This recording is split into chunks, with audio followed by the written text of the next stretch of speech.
Hello, YouTube. Welcome back to the channel. So we're doing another collector conversation pre-record with Alex, also known as Joe Sakic 19XX, brilliantly done username. Brutal. It's really bad. So the Joe Sakic part is pretty obvious. Why the 19XX? I'm not sure. The username I made a YouTube account in Mm-hmm. 2006. Joe Sakic is my favorite player. 19 his number, and then I don't know why I put XX. Yeah, that's hey. I'm being completely honest. It's a really bad username, but I've been on all the forums and YouTube since 2006 ish, and I just kept it. Keep it consistent.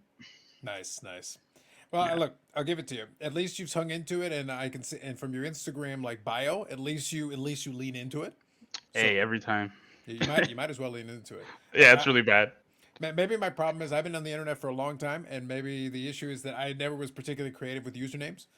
Even when I first started, like Hotmail was getting going. Oh yeah. If you go OG for the OGs now, back in the day at Hotmail, you also had the option to have an MSN.com as the domain. Yep. My Hotmail goes back so long, I have an Oh MSN.com one, boy. and it's just my first and last name. Yeah. So I was like, so I could actually use that professionally when I was handing out resumes back in the day. It's like, yeah, it's just my first and last name at MSN.com. That's perfectly fine. It's not even Hotmail. So Yeah. I'm grandfathered in. I don't even have to Perfect. deal with Hotmail. Hey, my Hotmail account is probably even worse. So I'm not gonna say it on here, but it's definitely worse. But Nice. I'm not gonna go into that one. Nice. So I was reaching out to Alex and we were chatting back and forth, and I kind of wanted to chat with him. So each one of these collective conversations has its own little flavor. So for those of you who listened in on the Jason Cards and Comics end, is that you know his background is obviously cards and comics, but he's got a long history with a lot of the 90s inserts, and we had an extensive conversation on that. And then eventually, well, down the road here, we'll have a part two where we'll talk about some vintage. But I also love when somebody's a player collector, and some of the conversations I have lean in that direction. So with Alex, I'm going to talk about that a little bit as well, but also specifically focusing a little bit on the niche of professional wrestling. I got a big old box of wrestling cards over here, just out of reach, just off screen, that I'll use as some reference points as we chat along it. But the reason I wanted to chat with Alex about it is he's very much in the weeds on it. He's got a great collection of different, but an eclectic collection because there's a lot of different components to it. Too Uh, many. yeah, there are Josaka cards, there are Banyarni cards, so we've got a little bit of that, and then even the wrestling side of things, you got a whole bunch of different like subcategories. I'd almost put them, and then as I go look through the Instagram, we find all these different little, different rabbit holes that you've gone down. So I kind of want to chat with you on that a little bit. Of But the other course. piece of the puzzle is also going to be that wrestling is a niche inside a niche, but then you can really get deep into the weeds because you got indie cards, so independent cards. You've got that element of it if you care about that. You can player collect, which you totally can, but then all of a sudden you got the murkiness. And then of course the murkiest of murky, hey, what's the rookie card? My answer, Oh no man. idea, no clue, not even gonna try. No. Nope. I give up. Before I even start, nope, not even gonna happen. It's impossible. It's literally impossible. Exactly. But my point, though, is that all of these things create this weird nuance. And part of the reason I say it creates a weird nuance is that it is a unique genre because you can have someone who can have multiple gimmicks, go by multiple personas, and they can have great success with one, less so with another, and try both, or maybe try even more attempts. And they could all be represented on cardboard at different times, depending on who they are and what the situation is. Or they could go by the same persona for years and be in multiple companies, and it's the same. Yeah. It, like look at Hulk Hogan. He has like Japanese cards from the 70s. Then he has the 82 All Stars, and then he has 85 OPC and tops. And you have people who will argue for all three being his rookies. Mm-hmm. And it's like, I don't know, man. Yeah, and they got weird distribution. And I'll use some examples because those of you who have checked out the YouTube channel know that kind of the player PC, so to speak, for the wrestling side has been that I've started to collect is the Britt Baker ones, and I picked up a fair bit of that. But there are limits, and I'll use an example down the road here to talk about how the limit can get too extreme. But even it's instructive still because it tells us, all right, I think they're up to lunch. I think they're crazy. However, even if they weren't completely out to lunch and completely crazy, well, how far are they? How far Yeah. off are they? And that's a tough thing to figure out because even if you don't want to worry about it at that super high price point, okay, but for this other stuff, well, how do you price that? Yeah. How do you figure that one out for buying or selling? And both sides of the equation. We'll use some examples for that. But Yeah. first, let's start off with this. You do have an eclectic collection. I already mentioned it. You Hmm. do go down a lot of rabbit holes. So is it just a situation where you see something that interests you? Let me talk about this one. Tell me about the Bargnani thing. So what was the Okay. deal with that one? So I'm from Toronto. Okay. I still live in Toronto. I grew up in Toronto. So when you're saying Toronto, you're saying Toronto proper because I'm in the suburbs. I'm in the You're like, suburbia, Mississauga, Ontario, not Toronto, but outside of it. yeah, you're in Mississauga. I grew up in Parkdale, Okay. so like Queen. Mhm. And then I moved it when I was 14 to like the Black Creek area, like Black Creek and Weston. Okay. And so I'm kind of in the same area now. So I would say Toronto proper. I Hmm. know you're a little bit out of the city. Yeah. But yeah, '06 loved the Raptors. Even when they were really bad, Hmm. which they were from like forever, up until 2006, 7 when they made the Hmm. playoffs. I'm Portuguese. My parents are from Portugal. My sister was born in Portugal, so I'm European. I like to Hmm. think I was born here, but I'm European. And so when I heard like number one overall pick, Toronto Raptors, he's Italian, so he's not Portuguese, but he's a European. I'm like, man, I need this guy. I love Hmm. him. So and he had a couple good years. His rookie year he came second in voting for rookie of the year. Hmm. And I know I just loved him. And then I feel like with my players that I kind of love, they even if they tank a little bit, I still love them. So I kind of just it's like a bad relationship. I just stay with them. That's an analogy that I wasn't Yeah, expecting today, but all right, no, fair enough. Look, I yeah. appreciate the loyalty, and I'll share links to a bunch of his social medias in the description for later. But you can check out Okay. his Instagram, and it's a good indicator of kind of the eclectic nature of it. Look, the Instagram to me is fun because it lets you kind of see what people are into, and I enjoy it. I don't like getting pigeonholed in one area either. So it's one of those things. I've No. got my different categories and stuff. So to me, it's more interesting. Mind you, I know that on Instagram sometimes it's better, quote unquote, to have a very consistent because then people Yeah. know, oh, this is the person for that. But I like having the mix. I think it's more fun. Yeah, I love the mix because I grew up loving like all the different sports. Right, like even growing up, my like favorite sport was probably to watch, I guess, and follow was probably baseball. Hmm. I love the Jays, but if you ask me like name me more than three players on the Jays right now, it might be a little tough. But yeah, I love all sports. Love wrestling. I love Pokemon back in the day, and I just kind of collect everything, and I kind of just don't really change my collecting habits, which is whether that's good or bad, I'm not really sure. But I just collect what I like. I know that's the biggest cliche in the world, but yeah, I works for think so. me. Yeah. Yeah, Now, I think the one thing that, and this is something I find, is that yeah, I like going down a bunch of different rabbit holes, and it is fun. But it does mean like the money tree has yet to get root in my house. So it means that I do have to make decisions. The problem is if yes, you go down too many rabbit holes, like look, this let's say this is $100 for collecting purposes, not allocated to anything else. It's all good. Spend all of it if you want to. Cool.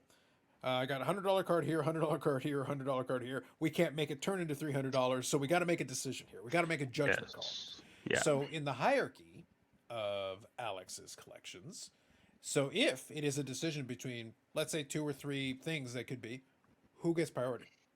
Well, the thing is, it's not super black and white because my Bargnani collection, I kind of started focusing on just his rookies. Sure. So unless it's like a one of, honestly, unless it's a one of one, I generally don't collect anything after his rookie year. Mm-hmm. And then even within his rookie year, I own pretty much all the cards. Obviously not one of ones, but so my want list for him is only like 13 cards, and Mm-hmm. those last year I picked up. I don't think I picked up any, so I've been sitting waiting. So for him, I don't really add too much stuff. Mm-hmm. I collect Mikhail, former Leaf Mikhail Grabovski. Okay. Same with him. My want list is 4 cards, I think, aside from one of ones. So those generally don't pop up, but honestly, if they did, those two are priority. Mm-hmm. Other than that, for like wrestling, I kind of just collect whatever I like. I love Rhea Ripley, so I'll collect some of her rare stuff.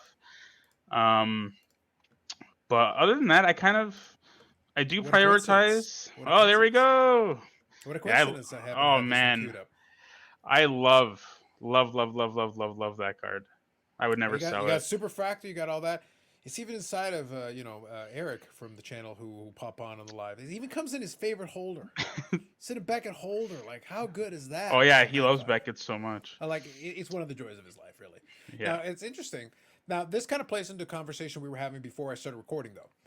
It is a superfractor. It is a one of one, which is very nice. It's actually a cool looking card. Yeah. It's got a little side shot and everything. And the superfractors, I think, for tops were very well done. So I do Yes. enjoy them for what they are.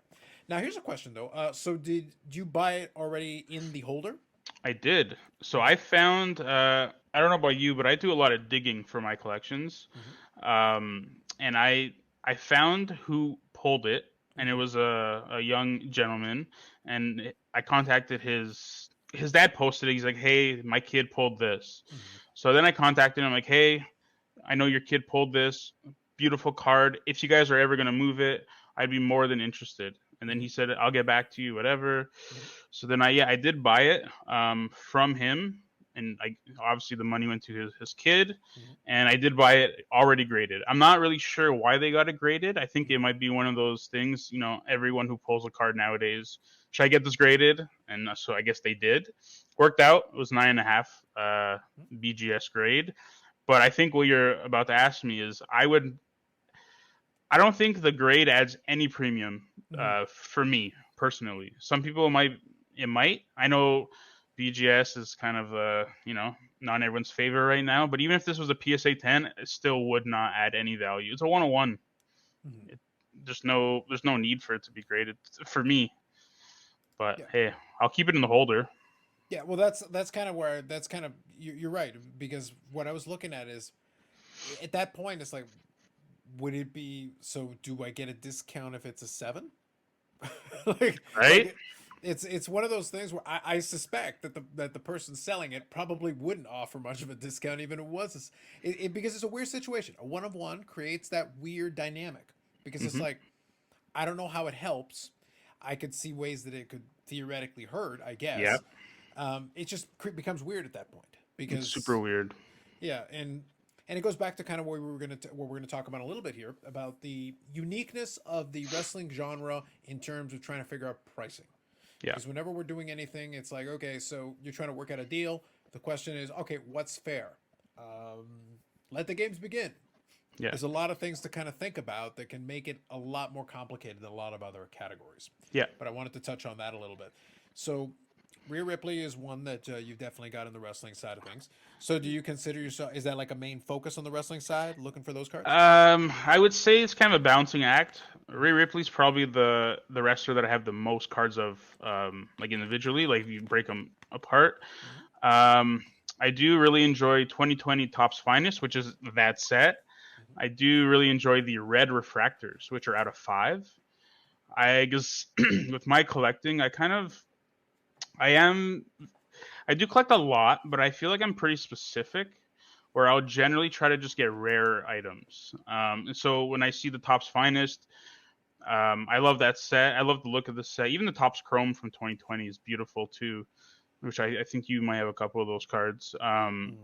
The Reds are the lowest number parallel aside from 101. So I'm Mm-hmm. like, I'm just gonna just get a whole bunch of them. So I have, if you go through my Instagram, I have tons of 2020 Topps Finest red refractors. I don't have the Ripley actually, which is kind of funny. But those two are my main focus for wrestling. And then honestly, I know another cliche, but I just kind of grab whatever I like, whatever I see. I do have a couple AW guys I like Ricky Starks, Powerhouse Hobbs.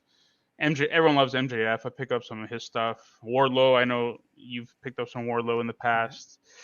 But nowadays Max Caster, I love Platinum Max, so Mm-hmm. try to pick up some of his cards as well. But other than that, I just whatever I see, whatever I like, I'll pick it up. Absolutely. Now, I think one thing that makes like in speaking kind of in the vein of what you're talking about, and I'll show one of the cards here for the red refractors, just so we've got the visual aids as kind of we're Yeah. chatting a little bit here. So here is a Sasha Banks red refractor for one of the subsets here, the finest Yep. returns. And we're very relevant, obviously, right now, Yeah. given what's going on with her as far as Japan and potentially other things, but we'll see what comes of that.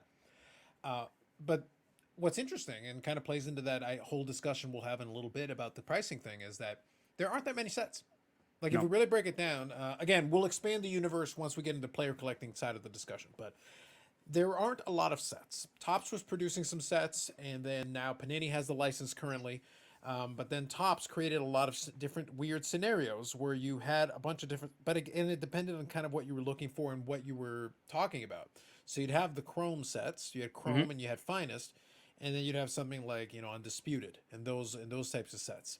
And I always found that to be an interesting thing because if you want to go down the rabbit hole, it's like, okay, how deep do you want to go? So as a player collector, so to speak, the good news is the checklists aren't too heavy, but then No. you've also got however many collectors they have split up in a very tiny amount of cards, relatively speaking, which is to say that it kind of bumps up the prices on certain things more so than you'd think, like in a Yeah. comparable item. And at the same time, that also doesn't even take into account the hoarding. Oh, Hmm. the hoarding. Now, I was going to use this as an example, kind of playing in. So again, we'll stick thematic as we're talking. So, like for example, Undisputed. So you got Rhea Ripley there and Tony Storm. You got the dual autograph, so that was a nice one. Now this is the gold 1 out of 10, Yep. and you've got multiple parallels for it if you're into that kind of thing. But then again, like a super collector will go for the parallels, a bunch of them. Yes. So for me, it was this one made sense. The out of 10, I like the gold and everything. That isn't to say I wouldn't move off of it, but it's one of those ones that made a lot of sense for me to grab at the time because the price made sense, and that was kind of the approach I took to it. I'm not looking to hoard, and I was chatting with Alex before we got started. My goal here is not to hoard. I am certainly willing to move any and all of these items. I'm not into trading too much, and I kind of want to chat with you on that a little bit as well. Hmm. I'm not too excited about trading. That's never been kind of my thing, but I would consider it. I would entertain discussions on those things. But for me, what it really came down to is I was looking for value. If I saw something that made sense to me, value wise, I was like, okay, I'll grab it for now, throw it in the box, and let's come back to it later and see what happens. Because these characters kind of fluctuate. They have their moments in the sun, they come up and down. How relevant they are changes all the time, which makes that genre unique. And that's one of the Yeah. things we were talking about. It's like, yeah, so who's the star? Sometimes it's really obvious, and sometimes it's actually very difficult to determine. Completely agree. Completely agree. Yeah, it's it's such a like a bizarre, like we've said it. I don't know if we said it since we've been live, but it's a niche of a niche, and it's just, especially if you're breaking down AEW and WWE, it's even you can just, I don't know. It's so complex. It's like exactly what you said. The pool of collectors is pretty shallow. Mm-hmm. Where, man, in the last 2 years probably I've bid on cards, and I'm same thing that you're saying is okay. Maybe it's not something I collect like for my collection. Maybe it's something I'm trying to get into because it's a good deal, Mm-hmm. and I'll get outbid. You know, fair and square, get outbid on eBay, and more often than not, I'll see that exact card posted on Instagram within the week by the same two, three, four people, and it happened over and over and over again. I'm like, it is a small hobby, the wrestling card community, Mm-hmm. but once you get to like maybe some of the better like, or higher end items, it's even smaller. It's like it's literally a group of 3, 4 guys, which Well, exactly. is it's kind of nuts. And I think you shared with me an MJF collector that had a hoard, a stack of them, and we were using the example of the high gloss that Upper Deck does. Yeah, And the high gloss is out of 10. So it's already a tough card to begin with, and I think they had 3 or 4 of them. yeah, 3, yeah. So now if you're doing the math, all of a sudden it's like, so in reality, the available quantity, if you're looking for one, is actually 7. Now there's 6. Oh, well, there you go. So, but that complicates matters. So Yeah, now, like, if somebody is listening to us, assuming that other person still has their 3, you have your 1. If somebody's looking for that card, now there's a float of 6. yeah. It's almost like an out of 6, but not exactly. But it creates that weird dynamic. And those never pop up, as you know, with the Brit. Man, those cards, like I've been looking for a Powerhouse Hobbs one, and I think one sold right when it came out, and then there's one sitting on eBay right now. It's like 250, Mm-hmm. but I haven't seen another. And the product's been out for what, a couple year or a year and a bit, Mm-hmm. and I've only seen 2. And then same with Ricky Starks, I've seen a couple here and there transact, but that's like 2 out of the 10. Same with Wardlow, I've seen like 2, maybe 3, and it's, I don't know, where are they? I know Probably an EPAC. Probably an EPAC. Yeah, they and, are. I'll get to that joke here in a minute. But the thing is that because of the nature of distribution, so now we're talking about distribution here. Yeah. the way Upper Deck does its business. So obviously, we're talking with WB. We had, like I said, Tops, Panini, and then Tops again down the road, which again Yeah, is weird. It's going to create this weird dynamic, which is going to be a little really Panini era weird. in between, and we'll get to that down the road here. I'm sure we'll have a chance to chat about that down the road. But just using Upper Deck, they started with a new product, a new dynamic, a new company, so to speak, which is great because you're starting from scratch and you're getting to build your own legacy. You're getting to develop your own thing. But they've had to kind of come out of the blocks and try to get their footing. Not all the characters are established in the same way. We're still trying to figure out who belongs where. We don't have any control over that. In the Rhea Ripley example that we're talking about, so on paper, like I'll put it this way. So this card that I was showing a moment ago. So you got Rhea Ripley and you got Tony Storm. These are Yeah, two very strong characters depending on your fan bases and audiences. Cool. Rhea Ripley is regularly featured on WWE television. I hate WWE television. I got tired it's watching it years ago. It it's really nauseates me at tough. this point. Yeah. But the point is that she is featured prominently with the Judgment Day faction. So that's good, right? Or Yes. would it be better if she was champion? Or should she be champion as well as being like here's something that would be difficult to compare to something else. It's like she's a featured character, but not. Yeah. No, I completely agree. It it's kind of funny because I obviously I like watching her wrestle. Mm-hmm. Um, and then I'm not collecting her for an investment or anything like that, but it does help obviously for me to say like, oh, I don't care if she gets fired tomorrow. Like, that's maybe a little bit of a lie to be completely Mm-hmm. honest, but she's like super young. She's like 24, 25. Mm-hmm. She's been champ, and in my mind, yes, like exactly what you're saying, she is a featured character. She's not champ, but But I the point that I'm making though is if she was like I said, it is a weird mhm, genre. It is it unique is in the sense that very I'd almost argue she would be featured less as champion because yes, she's literally on TV every week. She's in multiple vignettes. segments. Yeah, She's in multiple segments, and you're seeing her. So the question is that better than being champion, or is it like? But I don't know if it's reflecting in the prices. yeah, If it's really tough. It's tough. In my mind, I feel like she's because she has the pedigree of being the champ already, Mhm. and then now she's being featured. I feel like she's kind of like bulletproof. And I do see her obviously escalating, being champ again.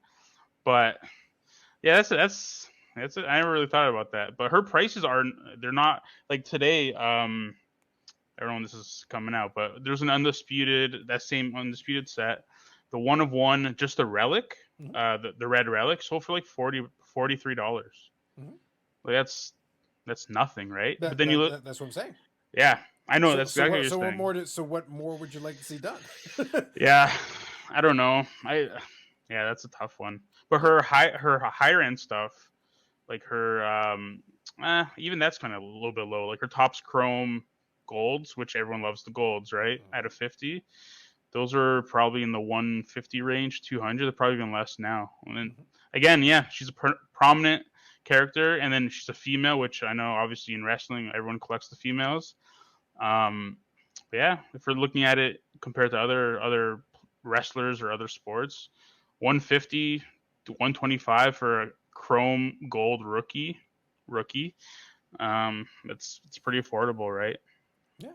So, Like I said though, it creates this weird pecking order, if you will, yeah, because I can't even argue that the person at the top of that food chain is that much better off.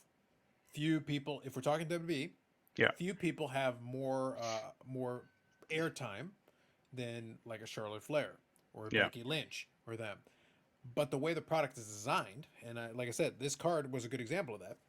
So both of these ladies were pretty featured prominently briefly for a period of time. Now Rhea Ripley's still there. Tony Storm's in AEW, but she might be getting her own storyline here going on with the AEW product now. hmm The question is though, and Tony Storm got to go to AEW and be champion. yeah. Arguably, it didn't really help. It didn't really change Interim anything. champion. I'm kidding. Yeah, but they I'm kidding. retroactively changed that. Yeah, they did. Yeah, so they went and did it. So she got a run with the title within relatively short order starting at the company. Arguably, it Yeah, didn't really help. no, To the point that now more likely the storyline will probably be a little bit more interesting if it plays out the way it could potentially play out. But Upper Deck does its business differently. So like this is a low numbered autograph, but the first time a Tony Storm autograph comes in an Upper Deck product, with the way they seed the autographs, it will probably be worth more than any of her WWE autographs. Yes, 100%. And it'll be worth more than the Rhea Ripley autograph. It'll be worth Yes, more it than will. this duel of both of them put together. Yeah. And it's just the nature of the way they seed the autographs, where they're not in every box. And what I find interesting about that is that the collectors then find themselves complaining that, oh, I'm not getting as much value per box, which is understandable. But if you did it the way that Topps slash Panini does it, then the autographs are worth less anyway. Yes. And people have to realize, especially with that first AEW set, is I know you've talked to Billy and ad nauseum at this point. Like everyone kind of knows that those boxes were not supposed to be that price when they That's right. came out. They were what, like 250, $300, right, At right, their right out the apex, yeah. gate. So those are, again, we collect hockey. So we know Upper Deck Series 1, Series 2.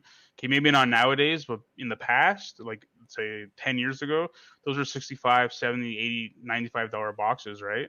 So I feel like the price point was kind of in that range. And, if you're paying 3x that for a box, and I know you can't really compare because even in hockey, you get Young Guns where there's no Young Guns in AEW. So it's even you get more autographs than probably like hockey Series 1, Series 2, but the value wasn't there at that price regardless. Yeah, exactly. It didn't match up, and I understood Did that not. idea, but then I don't think it got better, because it's one of those things where then as we got further down the line, delays between first Yeah. product and second product, and then we get to I want to talk a little bit about Spectrum, because that's where things get really interesting and a little Yeah. bit odd with the way it works out.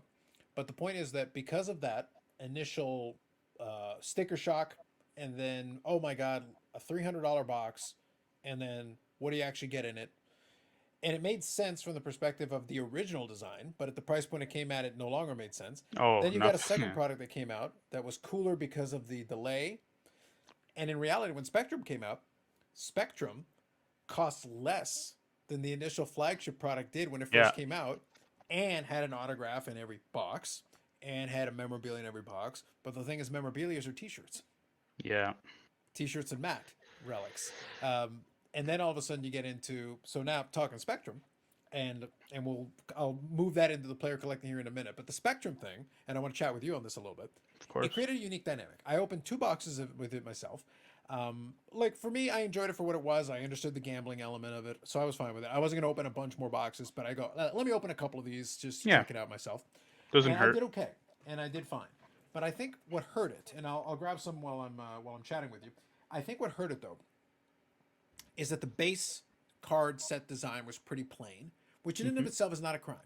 But I think what hurt it is that the base set design also led into a parallel versions of it, which is normal, but then led into parallel versions of it that are memorabilia with parallel set versions of it, which led into an autograph that is a parallel of the base, and Yeah. then a memorabilia autograph which is a parallel of the base. And what you find yourself is, it's like it looks like the same damn card over and over and over and over again. Yeah. Yeah. And for us, they all have variety, but you're completely right. Once you see the same card over and over again, and they probably didn't put as many parallels as like definitely not as many as like Panini Select or anything like that. But if you don't like that base design, which to be honest, I haven't heard a lot of people rave about it. So it'll be tough for me to if I collected a certain player or wrestler to chase down all the parallels of something I don't really like, Yeah. right? So what I'll So do is, I'll kind of, just as we're talking, I'll share a couple here just as an example of the point. So there's your base. yeah, So I'll use the Bakers here as an example, and then this one is the gold out of 99. nice. So for those keeping score at home, all right, go ahead. If I didn't tell you, it is technically different, and by the way, the background is slightly different. It's supposed to be the dark, but it's pretty subtle. Like if I didn't just say that to you, would you have been able to see it right away? Yeah, it's tough. It's one of those things where some people would just go right through it and not even notice. There's your mem. Yeah, So great. You just got a little window there, and then here's your autograph. By the way, if I didn't say anything, this is the gold autograph. That is number 25. yeah, If I didn't tell you that, would people have caught it? And that, in a nutshell, is your problem. yeah, It's too subtle. It's It and then is. there is and then there you've got the mem and you got the autograph, which are basically using the same design, and then you got the mem autograph, which is like them combining forces. Yeah, It's basically the same card again. it is the same. Yeah, Yeah, and it's very. I don't blame someone for not being overly enthused by that. It's not a cheap box either. It's not a cheap price point. Some of the other ones I thought were kind of cool. Like you got the matte one, which is I think that's fine. The metal cards I thought were these metal cards I think are actually kind of neat. I yeah. think those are cool. The chair shots that's great. Hmm. That stuff's fine. Table for two I thought was an interesting idea. I I like think that. I I think don't it's have any, but I definitely like it. I think it's a fun idea. And Hmm. the ring generals. The ring generals are probably my favorite. Yeah, I think these are fun. So there's your gold version of the ring generals. But again, we're using multiple versions. But like this is at least a different design. This is an insert. So for the inserts, I think it worked out quite well. But I Yes. think having so many parallel versions of the base hurt. And the thing is, it's not the first time they did it because in the original flagship, they did the same thing. The memorabilia is just the base design, but with a window cutout. Yeah. And then you got a gold version of that, and we're just doing the same thing over and over again. Yeah, there's only a couple inserts. There was what, three different inserts because I guess the magazine was part of the base set technically. There's only like three different inserts, and one of them was that Cody Rhodes set, which I'm not a big Cody Rhodes fan. So yeah, I And then at completely least they agree. came out with breakout and stuff like that for the next series or series two. Yeah, jeez. Yeah. Hey, everyone on Facebook loves calling it Series Two. But the point that I'm making is this: I think that hurt the Spectrum product. The long delay between the first one, between the first flagship series, the Spectrum product, which included the memorabilia and more autographs and all that, kind of a more premium product that people were accustomed to. They wanted to see a more premium product, but I don't think it came out of the box. Now, add one more element to it: EPAC. I Yeah. can say from personal experience, watching the breaks and watching everything, it looked like a lot of that high end stuff was not coming out. That ring general and that table for two, and even the table for two autograph and all that stuff started to appear a lot more when EPAC came out. Yep. EPAC came out, and all of a sudden it's like, hey, I pulled the one of one. Hey, I pulled this one. I pulled this one. The out of five, and all this. And I'm like, why was that stuff not on eBay already? Why, Yeah, I why haven't I remember seen it previously? that release date. It was a couple weeks ago now. Just it was just an onslaught of you go on ComC and it was just one of one after one of one after one of one. Where you're right, like I was looking at Max Caster stuff, and I think there was one plate that popped up prior to EPAC, and then same day EPAC starts. You see the one of one. I think it's just the relic, and then I saw like a couple of other one of ones of other guys, and I'm like, yeah, it's tough. It's I get why they do EPAC, but it's tough if you're breaking a box and you don't even have a chance of that stuff. But again, I get it. I'm not complaining about that. It's just I don't really like EPAC, so as a whole, personally, so Right. that's kind I of how think I feel about it. I think that's fair, but I think the key here that I'm making the point that I'm making with it is that I'm neither for or against CPAC. I think it serves Hmm. its purpose. I'm fine with it because and for Upper Deck, it's a great opportunity for them to offer something that for some people could be extremely useful. It's Yeah, kind of great. Like, hey, you know what? I'd like to open some stuff. Maybe the shop doesn't have any, and here's an opportunity to get it. And by the way, you can pull some really great cards out of it. yeah, Clearly, so that's good. You don't want to be like you buy this EPAC, you pay like good money for it because I think it's 150 US for a box on EPAC. You don't want to do that and then pull nothing. I don't think that's yeah, fair. But it did feel like a lot of the good stuff suddenly appeared, and yeah, the way that I kind of the way that I would explain it is that I bought something on eBay after EPAC had come out and stuff started appearing all of a sudden. I had a save search for Spectrum stuff that wasn't based on breaks for Britt Baker to find stuff for the PC. For the longest time, there was like nothing. All hmm, there was just a couple of high end cards that kept sitting there at a really high price, and we'll talk about the pricing portion here in a minute. But it sat there and sat there. It was like the same four or five cards yeah, for like weeks, and there were previously six cards, but I bought two of them. That's the reason it went from six to four, because but they were like starting at really high. One of those cards that I showed started off at $1,200, then then went $1,000, then went $800, then went yeah, $600, and I'm like, would you take three? And then we ended up at about 360. and that's how we Yeah. ended up with that. But it started at 1,200, so Hmm. and I whittled it down, But all of a sudden, EPAC comes out. The table for 2 dual autograph appears on ComC because you can transfer it over, but it's Yeah. an EPAC. That's how I know like it was pulled in EPAC. Yeah. But at the same time, also, the other part that made me laugh is I bought 2 cards on eBay. I bought the regular autograph, which I don't have in hand yet, but ComC is delivering it probably in the next week or two. The regular autograph, and then one of the parallels. I bought it on eBay, but then the guy goes, "Hey, do you use EPAC?" And I'm like, "You got an EPAC, didn't you?" He goes, "Yeah." And I was like, "So you don't even have a physical card? By the Yeah. way, That's sellers, label it. Label it. yeah. What if I didn't That's have EPAC?" right. Yeah. In this case, fine. I'm like, you know what? Great. It touches the least amount of hands possible. Fine. Transfer it to me. But by the way, I'm buying it like you have the card in hand. Yeah. Free Like shipping. I got that knocked off. But Okay. I was originally gonna they tried say to put shipping on. I'm like, what are you charging me shipping for? You're not shipping anything. no. You can't do So that. but the end result was I said, fine, transfer it to me EPAC. I'll send it over to my own ComC and I'll ship it to myself.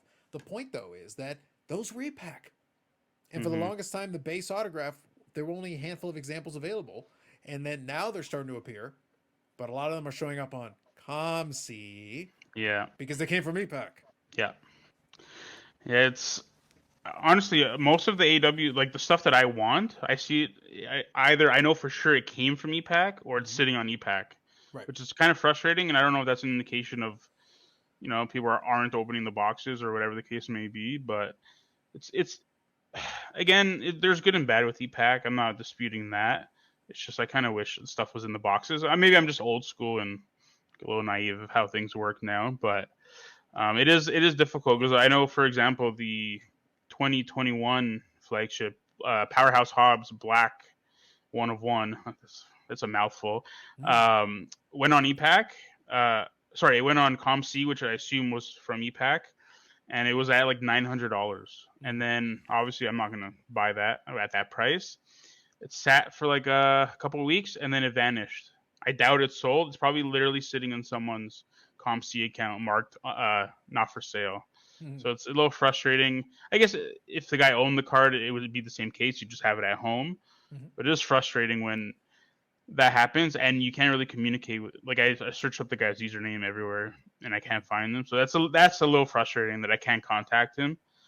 But it's just one example. No, for sure, for sure. Yeah. But like I said, part of the reason I wanted to discuss it this way is that so you got that complication, you got the Yeah. EPAC element of it, you've got the fact that it feels like it was very lightly broken, and this is a topic that I broached. It feels like it was very lightly broken, and Yes. now through EPAC, it feels like a heavy dose of the big hitters are coming out through that venue. So it's like there's a bit of an imbalance. But then also, kind of what we talked about before we hit record is that it feels like some of these other sets have took some of the steam out of it directly. So you had a big long Oh delay yeah. between 2021, got the Spectrum, which by the way is a 2021 product, and I'll come back to the running joke of the rookie card thing, which we'll joke about that in a minute here. But so you got this product coming out. It is a higher end product. It feels like it's slightly broken. But then you got 2022 coming on the heels of it almost immediately, very short order, within Like under a within a month. month. Yeah. Yeah, within a month. So you got that undercutting it a little bit. But then you've also got now announcements of Metal Universe, of Allure. So you already know 2 products ahead. When they're going to be released exactly, no idea. Yeah. But when Metal Universe comes out, now you're talking the PMGs. Now you're adding another layer. Like people are going to get excited about the PMGs, 100%. and it kind of undermines it. It's like, okay, so do you go all out on Spectrum? Which, by the way, I showed the design, the variety of design. Which, by the way, I'm not giving too much flack to Billy, Upper Deck, or any of those folks because I understand that it does save money to not have to come up with all these different designs of it.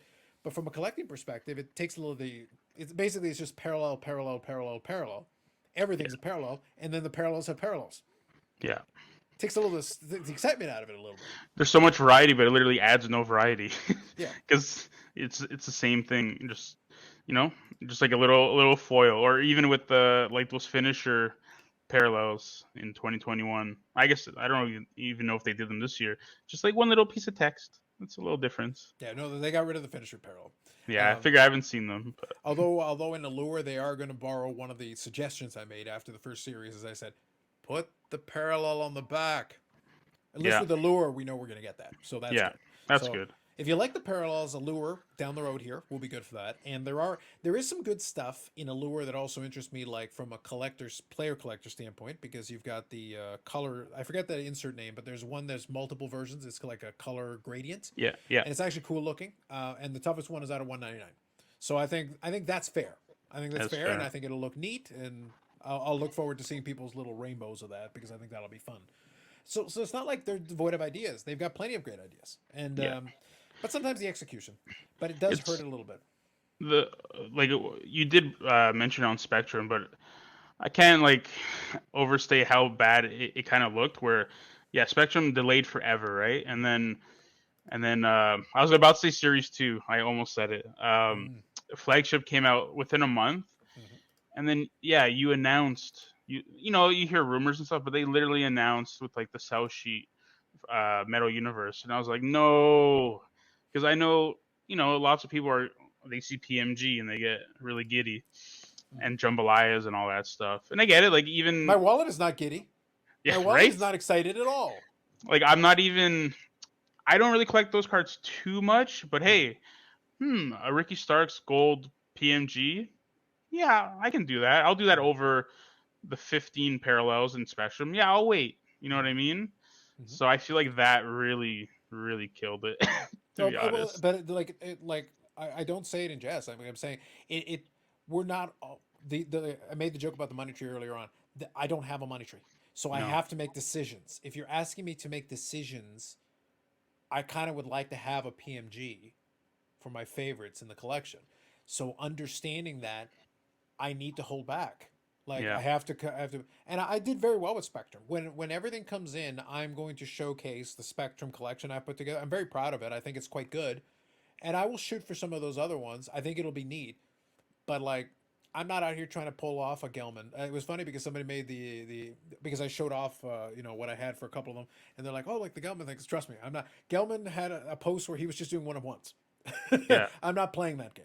I'm not Yeah. wading in those waters, and I'll show a one of one that I showed you on eBay that somebody has, and that's the reason why. That's the reason why I'm not even playing Hey, that game. I don't know. I don't know that man personally. I don't know his finances, but he's spending some big dough, and it's definitely money that again I don't. It's his business. I'm nothing to say with that, but Mhm. um, yeah, if you're under like a normal person's budget, you can't do that. Like you can't do all the 101s and all that stuff. It's very, very difficult. Yeah, Got to get creative, and I don't have the funds for that. I'll be completely honest, and I know a lot of people don't. yeah. And the thing is, for better or worse, I probably picked not the best character. Yeah, If you're going to do that, because there are cheaper ones. There are ones that would be a lot more affordable, and I'll play aggressive. I'll play well for stuff that interests me. But like again, not made of unlimited funds. Like that's not for how we're going sure. to play this. Yeah, Um, but still, I'm enjoying it for what it is. I'm not trying to make too much out of it, and I think that has helped a lot. But it is fun, and even getting like a subtle allusion to it is like that's flattering because hmm because obviously he's a lot more aggressive with it.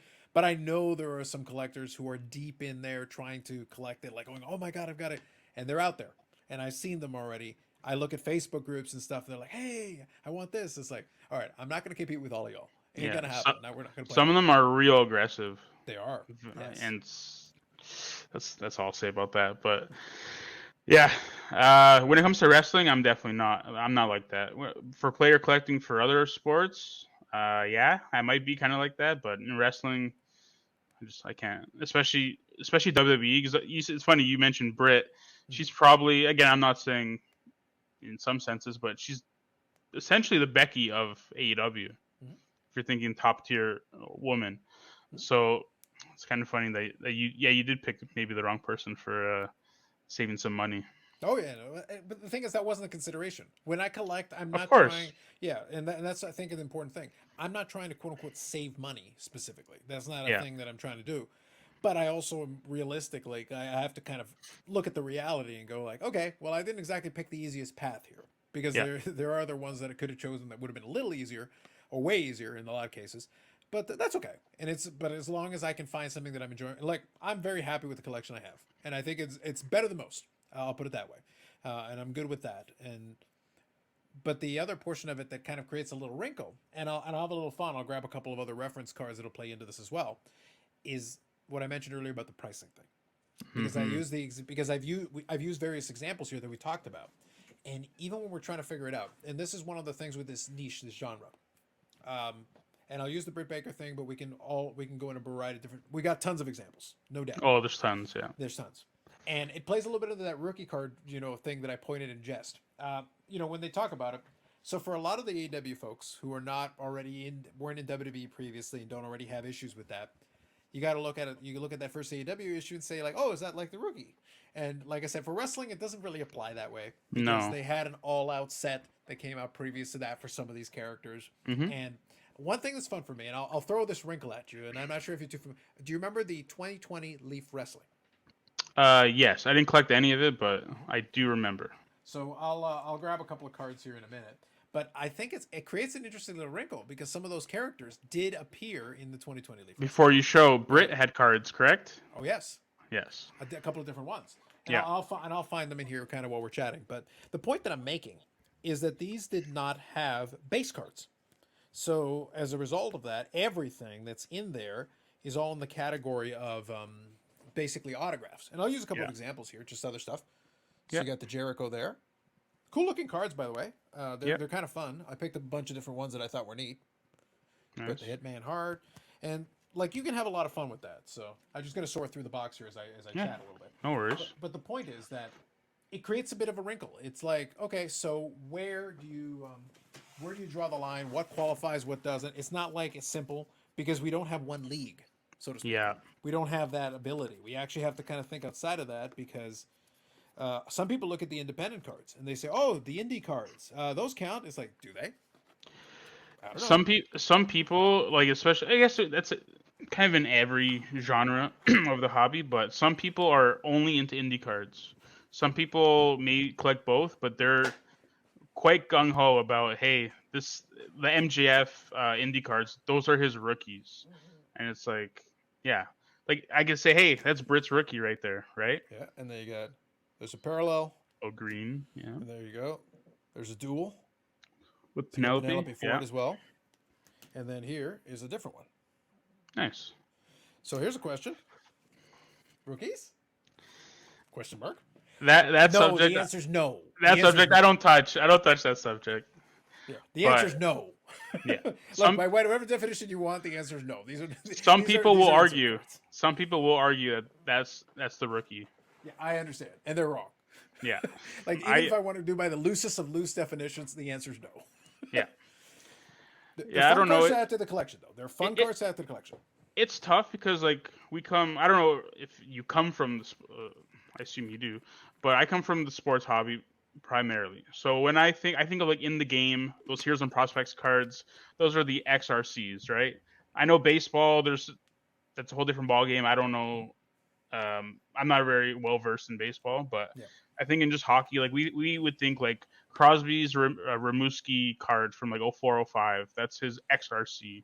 I don't know if everyone thinks of that, but that's what I do. And then when he went I to would the even extend. I really do consider that to be a minor league card. yeah, XRC if you really want to push it. So I started collecting in 1990.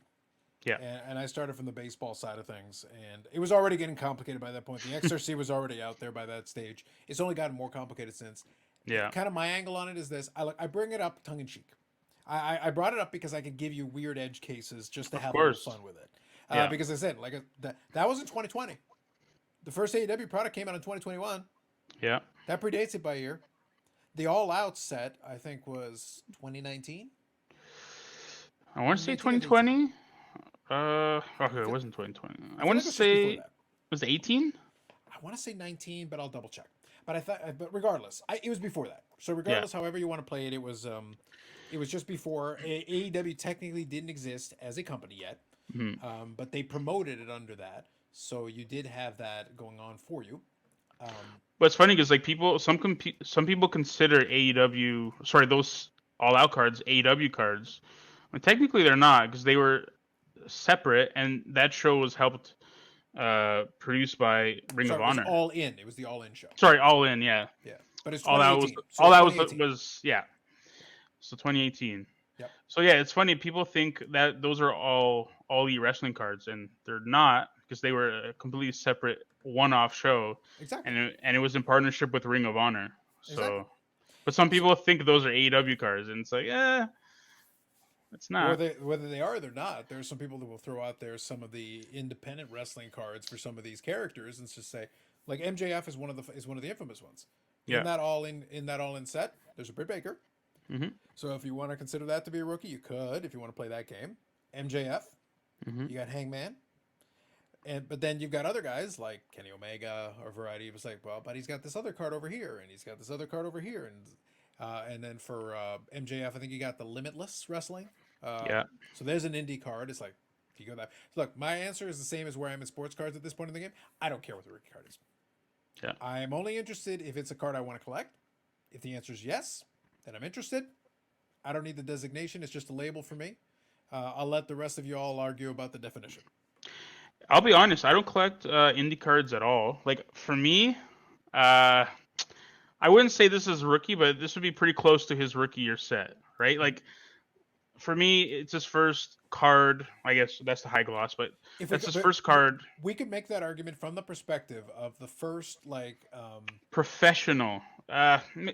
It's professional wrestling, so I guess you can't really say that either. But like, well, look at it this way. I would almost invoke, if we wanted to try, I would yeah. almost invoke the same rule you would use for baseball, Hmm. because AAA is professional, AA is you're getting paid to Yeah. play, so that is professional. But most people consider that minor league, and in wrestling we won't call it minor league, but what we'll say like a top tier company, or a company Hmm. that's basically considered to be at the higher end of professional. Like, this is a professional league at the upper end that is national, not a Yes. regional promotion. It is national. Like, you can go on TNT and watch them worldwide, all over the place, and pay-per-views and all that are available worldwide. WWE is a national promotion that is available internationally. Yeah. So both of Yeah. those I would consider to be, like, for wrestling wise, entertainment wise, that's our best we can do. Yeah. Because otherwise, off Broadway counts the same as, being in a multi-billion-dollar blockbuster. It's not Yeah. quite the same. You're acting in both. You're still doing a job. I completely agree. But it's funny because I don't really dabble in indie cards, but there was one card that I actually did want to get. And again, I'm not saying I consider this her rookie, because Mm-hmm. that's not what I'm saying, but it's more, I guess, maybe just my personal interest. So Sasha Banks, or Mm-hmm. Mercedes Moné, whatever you want to call her these days, she had an indie card in 2012. I think it's CTWE. It's like some Connecticut company. Mm-hmm. Um, and those, they were made by the company, or someone made it for the company. Mm-hmm.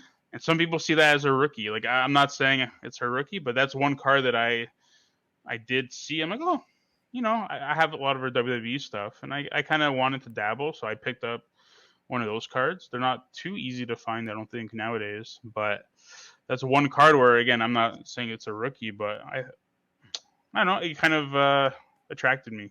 I kind of wanted that card for my collection, which I wouldn't really say I want any of those MJF cards. So I'm not. I don't know. Maybe I'm kind of all over the place, but those So you're saying MJF there's an cards, inconsistency. There's an there inconsistency is. what we're doing here. Oh wow. I know, right? Yeah, like those MJF cards, I acknowledge that they're indie cards, but Mm-hmm. I don't really have much interest. No, that's I mean, fair. Like I said, what you're describing right there is the weirdness of the collecting thing, yeah. because I'm a big advocate, especially when we're talking about player collecting or whatever you want. I like, just build out whatever definition or criteria you want. There are people that I want to collect everything. Very Hmm. few, thank goodness. There are other ones where I am interested in grabbing some, but I become a lot pickier. I'm like, no, my checklist is shrunk way down. It's got to be Yeah. very specific things that catch my eye. If I'm interested, I'm interested. If I'm not, I'm not. Doesn't mean it's not a great card. It just means I don't have enough bandwidth for all of this. I can't Yeah. be doing all of this at the same time. It's not going to happen. It's like me with Ripley. Like I have no interest in her same year, 2020, because I collect mostly her 2020 cards. I have Mm-hmm. no interest in the women's division set that came out, or honestly, even the undisputed. I don't really have much interest in those. Mm-hmm. I kind of keep it to finest, chrome, and then maybe a couple like full. I really like fully loaded, that single encased card. Yep. But yeah, if I wanted to super collect her, no chance. I would be spending all my money on her cards. Yep. I think that's fair. So Yeah, let's kind of talk about kind of playing off this one into that pricing thing because, as I said, it gets complicated. So the very rookie card thing was complicated. just a fun diversion. Like, look, my answer is whatever the hell you want. Yeah. You figure it out for yourselves. Good luck. I wish you the best. But the pricing thing is a little bit of a weird one because that's something we were discussing on Instagram back and forth, chatting on it a little bit. And that is, regardless, AEW, WWE doesn't really matter. Independence doesn't make a difference. Anything where there is a limited niche audience, which this has, anything where you've got a limited amount of sets and cards, which this has, anything where you got a hoarding and you don't know how many are actually available, you're adding all Hmm. these extra layers of complexity on top of it. The question becomes, okay, so how do you price this? The easy answer would be like, oh, use comps. Okay, as long as it's traded enough times, sure. For some regular stuff, we could probably figure that. Like, talk about that first year AEW. 2021 AEW, if I want the Pyro card, Yeah. well, that's common enough and it's get traded often enough that, yeah, okay, I can go on ComC and buy it for this right now all day long. There's 20 copies there. There's 30 copies on eBay. We can probably figure out a price. At this point, we can now establish there's enough of a market that we Yeah. can pretty much establish what the price should be, more or less. Correct. What about the rare stuff? What about the stuff that does not come up every weekend? What about the stuff that is like lower numbered or maybe more popular or less popular? It could be both, but maybe it's still rare. And you got the buyer wants X, and then the seller has this idea in their head. They got visions, and I'll use an example that we were chatting about. I'll use it, like I said, I'll show it because I'm not in the market for this one. I'm Hmm. way out on that, but I understand where this person is trying to figure out. Basically, they're trying to ferret out what the market is. So Yeah, they're here, fishing. yeah, here is the example of one of the spectrum. I showed you guys an example of the two parts independent of each other. I even showed you an example of the gold. All these things, but now this is all combined into one. It is the turducken of AEW spectrum. We put all the pieces together. So you got the autograph. You got the, it's not a patch. It's a piece of a shirt with the AEW logo on it. But it's I also hate one of I one. hate when people call them patches. There's no patch. There's no It's there's nothing to have a patch on. no It's just a shirt. But screen printed. Like, yeah, come on. it is a memorabilia card. Yes. Yeah. It is an autograph. Yes, and it is a one of one. Great. So we've combined all these elements to it. This person now has it at 11,000. They initially started it at 15,000. So they're Okay. quickly, rapidly losing patience. It's already dropped $4,000 bargain. So here's the thing. This is a parallel of that piece that I mentioned earlier. You can have the autograph, memorabilia piece. The autograph memorabilia piece, I believe, is out of 20, if memory Hmm. serves me. Right now, so I'm just giving you numbers to give comparison points. And this is kind of Alex. Let's talk through this. Let's Yeah. talk through this Let's do concept. it. So right now, if I went on eBay right now and I wanted to have the out of 20, so the Yeah. most common version that's autograph memorabilia, exactly like this, but the most common out of 20, I could hit a buy it now on eBay right now for about $600, right Okay. this second.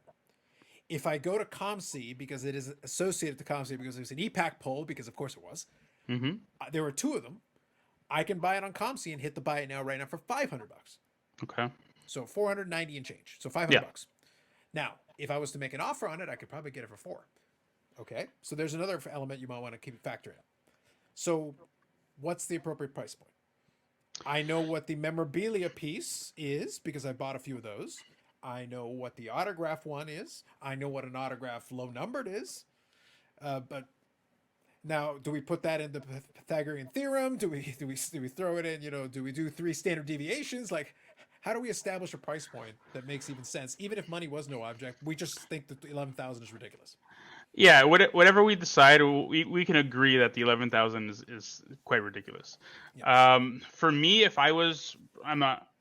I know you're not asking for me to, give my evaluation, but what I would do is I would look at other comparables, like the one-of-one autograph logo, which I know there's not a lot of examples, but Yep. I think like the Taz sold for in the twos. Mm-hmm. It could be one of the other parallels. I'm not sure. Or, sorry, one of the other, like just the relic one-of-one. But I would have to factor in other wrestlers and then factor in Brits. So if you're saying the 1 out of 20, which is just the patch or the relic No, autograph. it's the relic autograph. Yes. Yeah, So relic it's autograph. this, but numbered to 20 Yeah. instead of 101. So if that's like a kind of a $400 card, um, in my mind, I would almost go at the very max. Again, I'm not, the smartest dude in the world, but there's no way that card is more than like in the 1,000 range. Mhm. I would, or 1,500. There's no way I would give it more than a 3-4 times multiplier. Again, that's just me, kind of with my knowledge over the years, in just collecting wrestling cards and cards in general. That, and I saw it with a lot of other Spectrum cards. People would pull them, put them on ComC. Every single one was 5Gs, 4Gs, 3Gs Mhm. for like a common wrestler. It's like, hey, if you throw it on the open market, that card of like, Taz, like under $300. Mhm. You know what I mean? So it just, in this case, Brit, as we know, is top of the top in terms of, I guess, like hobby love and even just in the division. So there's no way that this card, in my mind, should exceed like 1,000, 1,500. Even that might be high, but that's just my opinion on that. Yep. So I wanted to use that as an illustrative example of how difficult it is, because Yeah, it's not like it's this easy obvious. We don't have like an obvious. A lot of what Alex was doing is the mental gymnastics you have to run through. It's like you yeah, have to kind of run this number, and if the seller has anything, if that's not the seller having a delusion of grandeur, which is which could very well be the case, at which hmm, point you're not getting them off of it. Like yeah, if that's what they've got in their head, that's what they got in their head. In practice, I would agree with you. I think that would probably be like the tip top. yeah, Um, right. the like, it's beyond that. It's like I don't know who is going to play that game. However, that said, the only true test. That's why I say, like, to me, I understand why the seller would do that, because it's their best hope of like ferreting out, trying to figure out like what kind of offers do I get, Yeah, and that's really what they want. What they want in that situation most of the time is I just want to know what offers I get and kind of play them off of each other and see who ferret out the market that way. But the only real answer, the true test, would be if it was put in open auction hmm, and there are some aggressive buyers for Britt Baker. So let them all fight it out, and there can only be one, and then the true Highlander will arise. it's Whoever true. has the deepest pocket. It's like, for example, I've been chasing some of those high glosses from 2021, and there's a couple that I just either don't pop up on the open market, or they're up there for too high. Sorry, or like open auction, or they're up there for too high. But then you see like a guy like Billy Gunn, who Billy Gunn's been in wrestling for like 25 years or whatever, and but it's his first AEW card, high gloss, whatever, sold for like $20. I was like, what? How is this so cheap? And when I can't even get a Powerhouse Hobbs, I can't even get the seller to like look at me for less than $150. So like sometimes we have these evaluations in our head of like what something should be worth and what it might actually go for an open auction, Mm-hmm. but sometimes it doesn't actually apply. Like I've seen some, as you're talking about like Gelman earlier, and I know there's some other big Becky Lynch collectors where, man, you see what some of these cards go for, and then you compare it to other wrestlers that probably even like legends, and Mm-hmm. it makes absolutely no sense. Oh, well, that's the thing, though. It's not about legendary status. It's about the marketplace. That's why I said when these things are traded so thinly, Yeah, it doesn't. That's why I say this is a unique genre because it's not really performance based. If no, this it's if not. this was performance based, Charlotte Flair should be like 3 times what Becky Lynch is. She's a Yeah. 14-time champion, right? Like, Mm-hmm. if we're going by that, and John Cena should be right at the absolute apex of everything.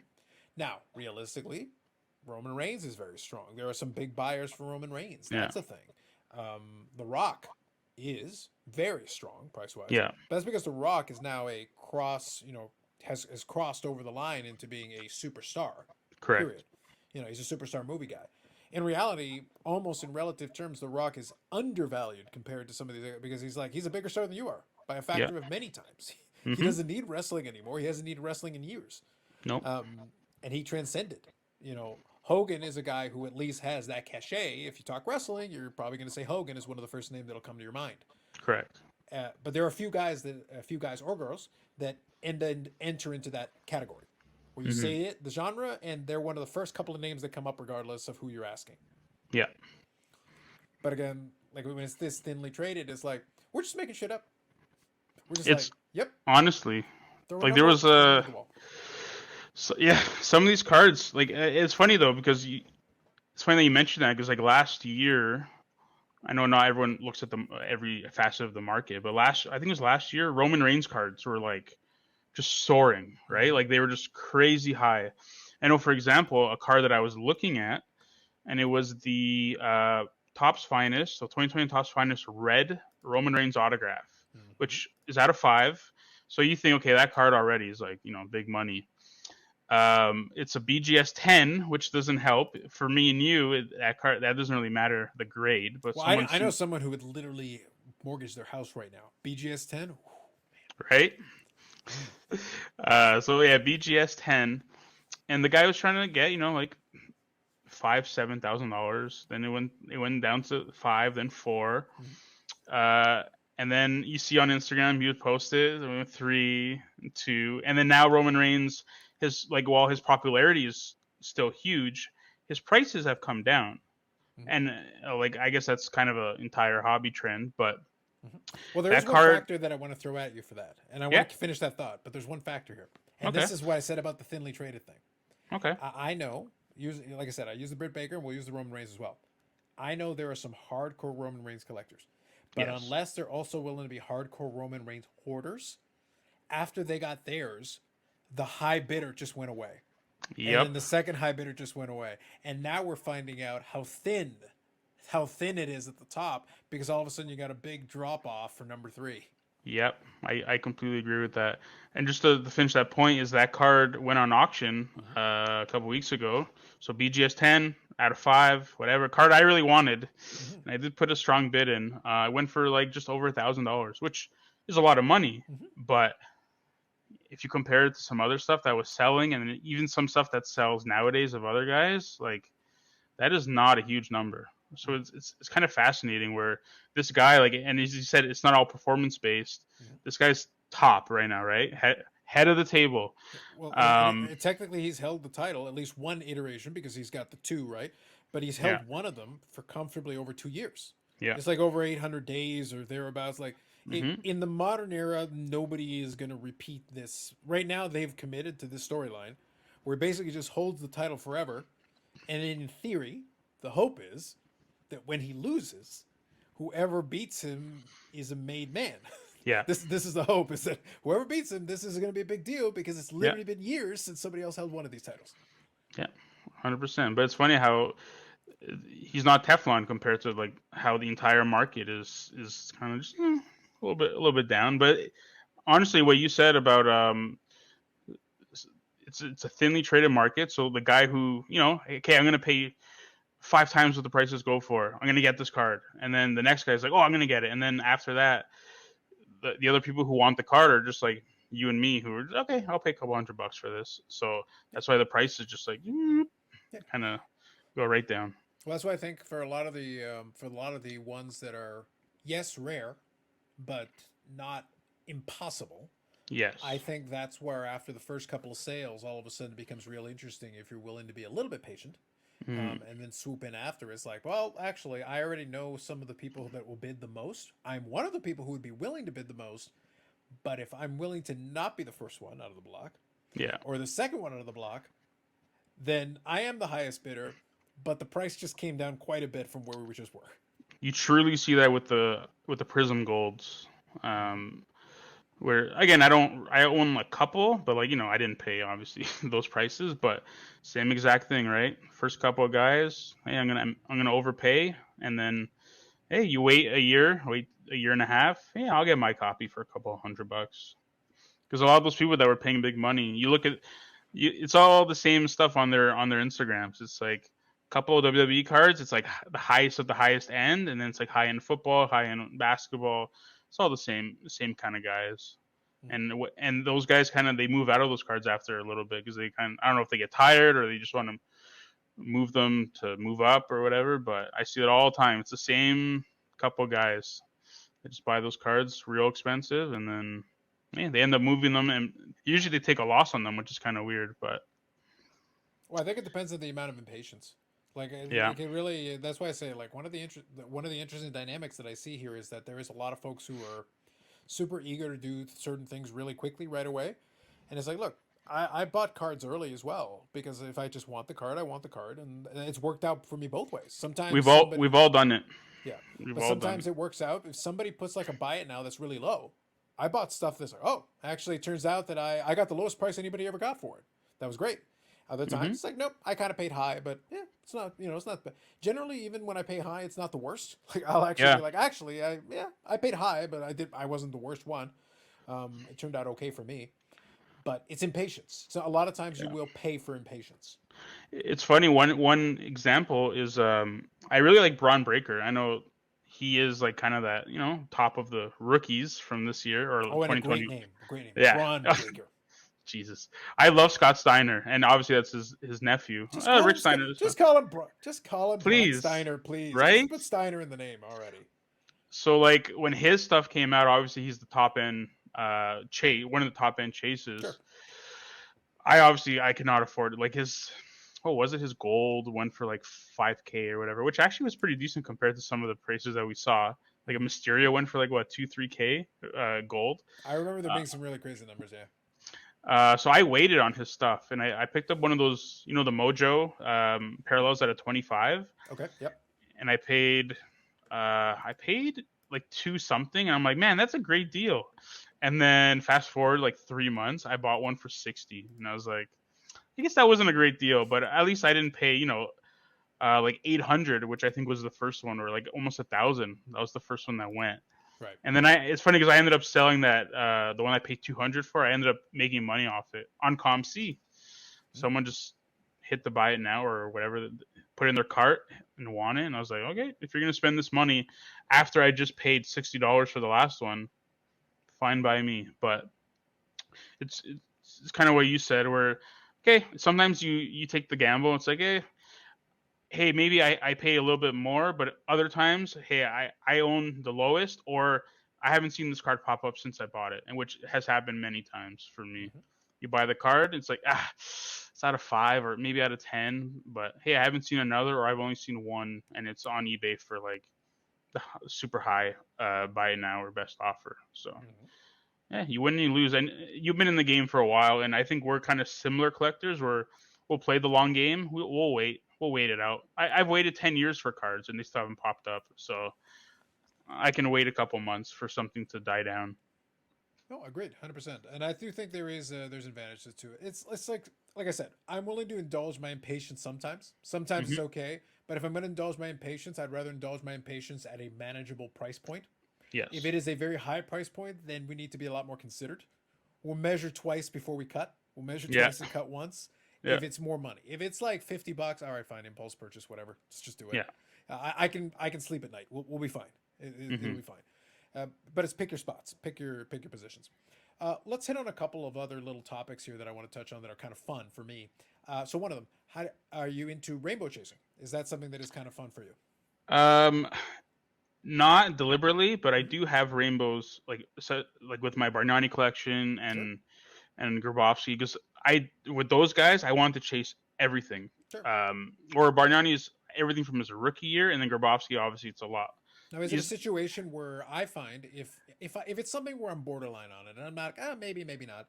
If I come across the one of one, then it becomes a lot more interesting because I'm like, yes. yeah, okay, well, I got the tough one out of the way, and now there's a little Hmm. bit more latitude. Maybe, maybe. So with those guys, I kind of just got it. Like people are post like, "Oh, have you finished your rainbow, or do you have this rainbow?" Or not asking me, like they asked the hobby, like, "Oh, which rainbows have you finished?" It's like, well, I have tons of rainbows, but that's just 'cause I wanted every single card, and it just so happened that that makes the rainbow because Mm-hmm. I was chasing them all. But when it comes to like, I guess like wrestling, I don't like chase them, but same thing. I generally I'll try to get the out of 5 or one of ones. Mm-hmm. So if it's a card like the fully loaded, the Rhea Ripley fully loaded 2020, I first picked up the red, which is out of 5, and then I am like, oh, I like this card. I don't have the one of one, but I'm like, if I could pick up the one out of 10, maybe I'll get it. And then with the green out of 50, I bought on eBay for super cheap, so I'm like, yeah, maybe I'll get the rainbow. But generally, I kind of stick to the super low numbered stuff, and Mm-hmm. then if I do like the design, like some of the finest stuff as well, then I'll be like, yeah, maybe I'll pick up the the one out of 25 or the one out of 50. But I definitely don't chase those off the bat. I kind of, if I get the 101 and I get the 1 out of 5, then I'll chase the rainbow, I guess. But I don't collect with the intent for it. No, that's fair. I think it's funny because, like I said, we talked about the player collections and stuff, and it's like obviously I collect the Brit, but I don't have any of the 101s because honestly, like the price point not quite to the extreme I showed earlier, Yeah. but like a lot of them are very aggressive. Let's put it that way. They're very Yes. aggressive with the 101s. But if I stumble across an opportunity, sometimes I'll start going after the process of it. Not the person that it would be first thought, but I got a good old Murphy here. Murphy, yeah. So I like the card, but it'll become clear in a moment why I got it. So there's the Okay. A little refractor, refractor. The X-Fractor. the X, yep, The old green. green out of Out of what, 99, 99? Yeah. yep, Gold out of 50, I'm assuming. yep. Or, Now we're is there an missing one in orange to between. those? Okay. This is The a red red. out of 5, yeah. Yep, we're missing one in between. And the old super. That's a beautiful card. I love those. Yeah, so I actually got this one first. This one I came across and I decided, and it's at that point where I started chasing. The most recent one that I picked up was actually the red. Nice. But as I started going through it, it's like, okay, well, we're most. So now I think just the black refractor is the only one missing. So the Yeah. black refractor out of 10. Is there an orange out of 25? Oh, no, you're right. Sorry, there's an orange out of 25. So the black and the orange are the two that Yeah. I'm missing. The But blacks not are the toughest beautiful. ones. I've got two of the toughest ones. Yeah. And honestly, like, I don't know what your price is on those, but all those like lower, not, I'm not saying I love Murphy, but I'm not saying he's a lower tier guy, but hobby wise he is. It's out of 10 or out of 25. You can probably get those for like super, like ridiculously cheap. Yeah, that's why I like. Once I kind of got to a certain point, and I got the 5, I got the super, and I was like, all right, I'll keep my Yep. eyes open. If it comes Yeah. across, like I think it'd be neat to have. And I was like, yeah, that's a doable rainbow. And I was like, yeah, I'm most of the way there. So Yeah. it's like, so we're close enough. We'll get there when we get there. If we do, they should crop up at some point. It's funny because you got the 101 first, where I see like posts where people are like, oh, I'm chasing the rainbow. And it's like, but I don't have the 101. It's like, I don't like playing that game. The No. reason I asked the question is No. everybody's got a different philosophy. For me, the rule is I'm not even trying. I will never try for a rainbow if I do not have the 1 of 1. Exactly. If I don't have the I 1 agree. of 1, where there's no point in even discussing this rainbow, because I've got a bunch where with Brit, it's like it's as close as you can get. The only thing that's missing is the 1 of 1, and I can have Yeah. the lower numbered other ones, but it's not a rainbow. The Mm-hmm. rainbow is with all the way through. Yeah, and I'm very carefree and loose with all my definitions in the hobby. But one thing I kind of have a thing about is when people post, oh, I got the rainbow, and then they post like they got one plate out of the 4. It's like, that's not the rainbow. If you're gonna factor in the plates, which I guess some people don't. I was gonna say I don't. You can't get one. I don't count the plates as Yeah. part of that because it's Which like is fine. It's its own weird little something. Although Agreed. I do have an example that I'll give about Okay. from the player collection side of it. So Medano's my guy Yeah. for my regular collection, and good old BG Brian Gray has a bunch of his nonsense that he likes to do with a bunch of his products. I did do the 2020 Leaf product that I showed a minute ago, but so for Medano, I most of the time I'll pick up stuff here and there because some of it's nice, but it's like I don't go out of my way because it's unlicensed, whatever. I won't reject it out of hand because I don't mind unlicensed under the right circumstances. So in 2018, I got it in my head. It started down the rabbit hole. I don't even remember why, but I saw that they had an autograph subset. It was just an autograph card that they had in that Leaf Ultimate. I said, fine. I think it's 2018-19 Leaf Ultimate. So I said, fine, whatever. So I went and picked it up. And then I was able to get another one pretty cheap. And I was able to get another one pretty cheap. And I just started going like, how many are there? And I finally decided, okay, fine, screw it, whatever, we'll do it. So I started going, but then I didn't realize until I was part of the way down the road was that it actually had 2 1 of 1s. Oh. So you had a gold 1 of 1, and then you had a Canadian box exclusive green 1 of 1. And I'm like, you're an asshole, is what you are. And I didn't even realize that. So I got the gold one actually fairly straightforward, inexpensively, but the green one showed up on ComC, and it was like $250. I'm like, come on. Yeah. I said, well, how much do you want for this stupid thing? So finally, I came to a deal, got it. I was like, I hate you all. Yeah. So what I did is I finished the rainbow of it, and I got both 1 of 1s. But I was so angry that out of indignant rage, the silver is out of 2. Mm-hmm. And I went and bought the other out of 2. It's Yes. like, screw you all. No, not only do you not get the rainbow, you can't even have it to the out of 2s. I love it. So I screw you love it. all. And I have 2 of the 4 printing plates. So, Nice. so I've got 2 of those as well. So like the printing plate is not complete, but it's pretty close. Like it's 4 one of ones out of the 6. So Yeah. it's about as close. Look, no one's getting closer than me. Honestly, hey, you have the 2 silvers too, so Yeah. yeah, whoever is chasing Medano out of that card, they're a little bit screwed. It's pure spite. Good old fashioned I pure spite. you pull the Quincy, isn't that what they call it when you Oh, get that's it. the full print It run? became infamous. Yes, yes. Yeah. Well, out of two is pretty easy. To me, Yeah. I kind of feel like you got to do it. Out of 5, I feel like is the appropriate cutoff for me to be I like to agree. properly do it. But the out of 2 was a beautiful spite move. It was like, wow, it's a Yeah, top tier spite move. personally, I have same 1 out of 2 print run that I've completed, Mm-hmm. and then I also have a 1 out of 3. But like you said, if it's not out of 5 or more, it's not as impressive. Mm-hmm.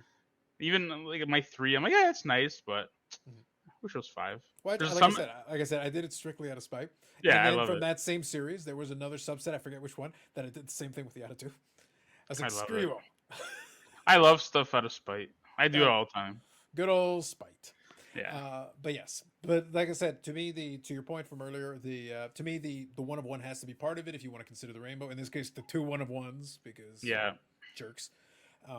But fine, at least I consider that to be complete. The plate I consider to be its own independent entity. Yes. If I ever come across the other 2 plates, I'll try for it. And hey, if we can do it all, we get all 6 of them together. That'd be amazing. I think that'd be fun. That'd be great. But I have no control over that. That's not up to me. That's the thing with those 101s. It's almost impossible. I have so many. I have a couple obviously completed plate sets from collecting Bargnani. Nobody collects Bargnani, but I have so many that are 3 out of 4, and it's just, are those sitting in boxes? Are those sitting in someone's like garbage? Are those sitting in a dollar bin? Who knows, right? It's just it's impossible to get them. But that's why I treat 101s as like a novel. Like it's not. It's kind of it's a gimmick, a 101. But I love 101s. I know some people are against it, but if I don't take cards too seriously. So if I can get a 101, like, oh, I have the only one, great. I know they make millions of 101s now, but there's always some little factor. I'm like, oh, it's just a 101. I like it. Even plates. I love plates. Mm-hmm.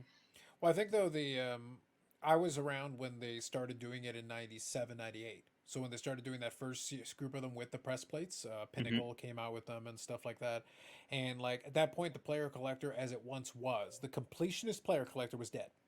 Yeah. It was not possible anymore to have everything because somebody was going to miss one as soon as you start. And then by the next year, they started adding more 1 of 1s, and like the game was over. It was already done at that point. It's nice to have. I don't even remember. I think I have like 40 or 50 1 of 1s from Medano, something thereabouts, maybe a little more. But like, there's so many at this point that it's like There's so many. If I come across one at this point, I almost don't pay a premium for them. The only reason that one happened was because I stumbled across the gold so cheap that I was like, okay, sure, yeah, I'll grab it. So from time to time, I'll grab 1 of 1s that are like, yeah, it's inexpensive enough, sure. But I'm not going to go out of my way. I'm not going to knock myself out. There are more interesting cards for me to chase that I would probably rather have first. But if it drops in my lap, so be it. I think like before, I know in basketball they did it, and I believe in hockey they did it in 14, 15, where Panini just dumped all their plates into National Treasures. Do you remember that? Yeah. Mm-hmm. And it's like, okay, if the plates are a little bit of a novelty, like Upper Deck Series 1 or 2, I know different company obviously, but you get a plate, it's like, oh, that's kind of cool. I got my Young Guns and I got a plate. But when Panini just dumped all the plates for like every subset into National Treasures, that's the point where I was like, I don't know, these plates that I would maybe spend like $20, $30 on, they're on ComC for $5 and no one's buying them. So like they completely ruined the plate game for me. But again, I still like collecting them. But same with you, like I usually won't pay like a premium. Very seldom will I see a plate and be like, oh, I need that plate. If it's dirt cheap or it's a set that I have multiples of, yeah, sure, I'll get the plates. But yeah, nowadays the plates aren't so hot for me. Well, as a whole.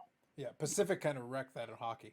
Yeah, because they did the thing where you could buy a whole set of the plates. Yep. And if you're willing, you bought it directly from Pacific. It was Pacific themselves who provided, and then people broke them up, and I'd be Yeah. like, "What's the point? You bought it as a set. You got the whole set."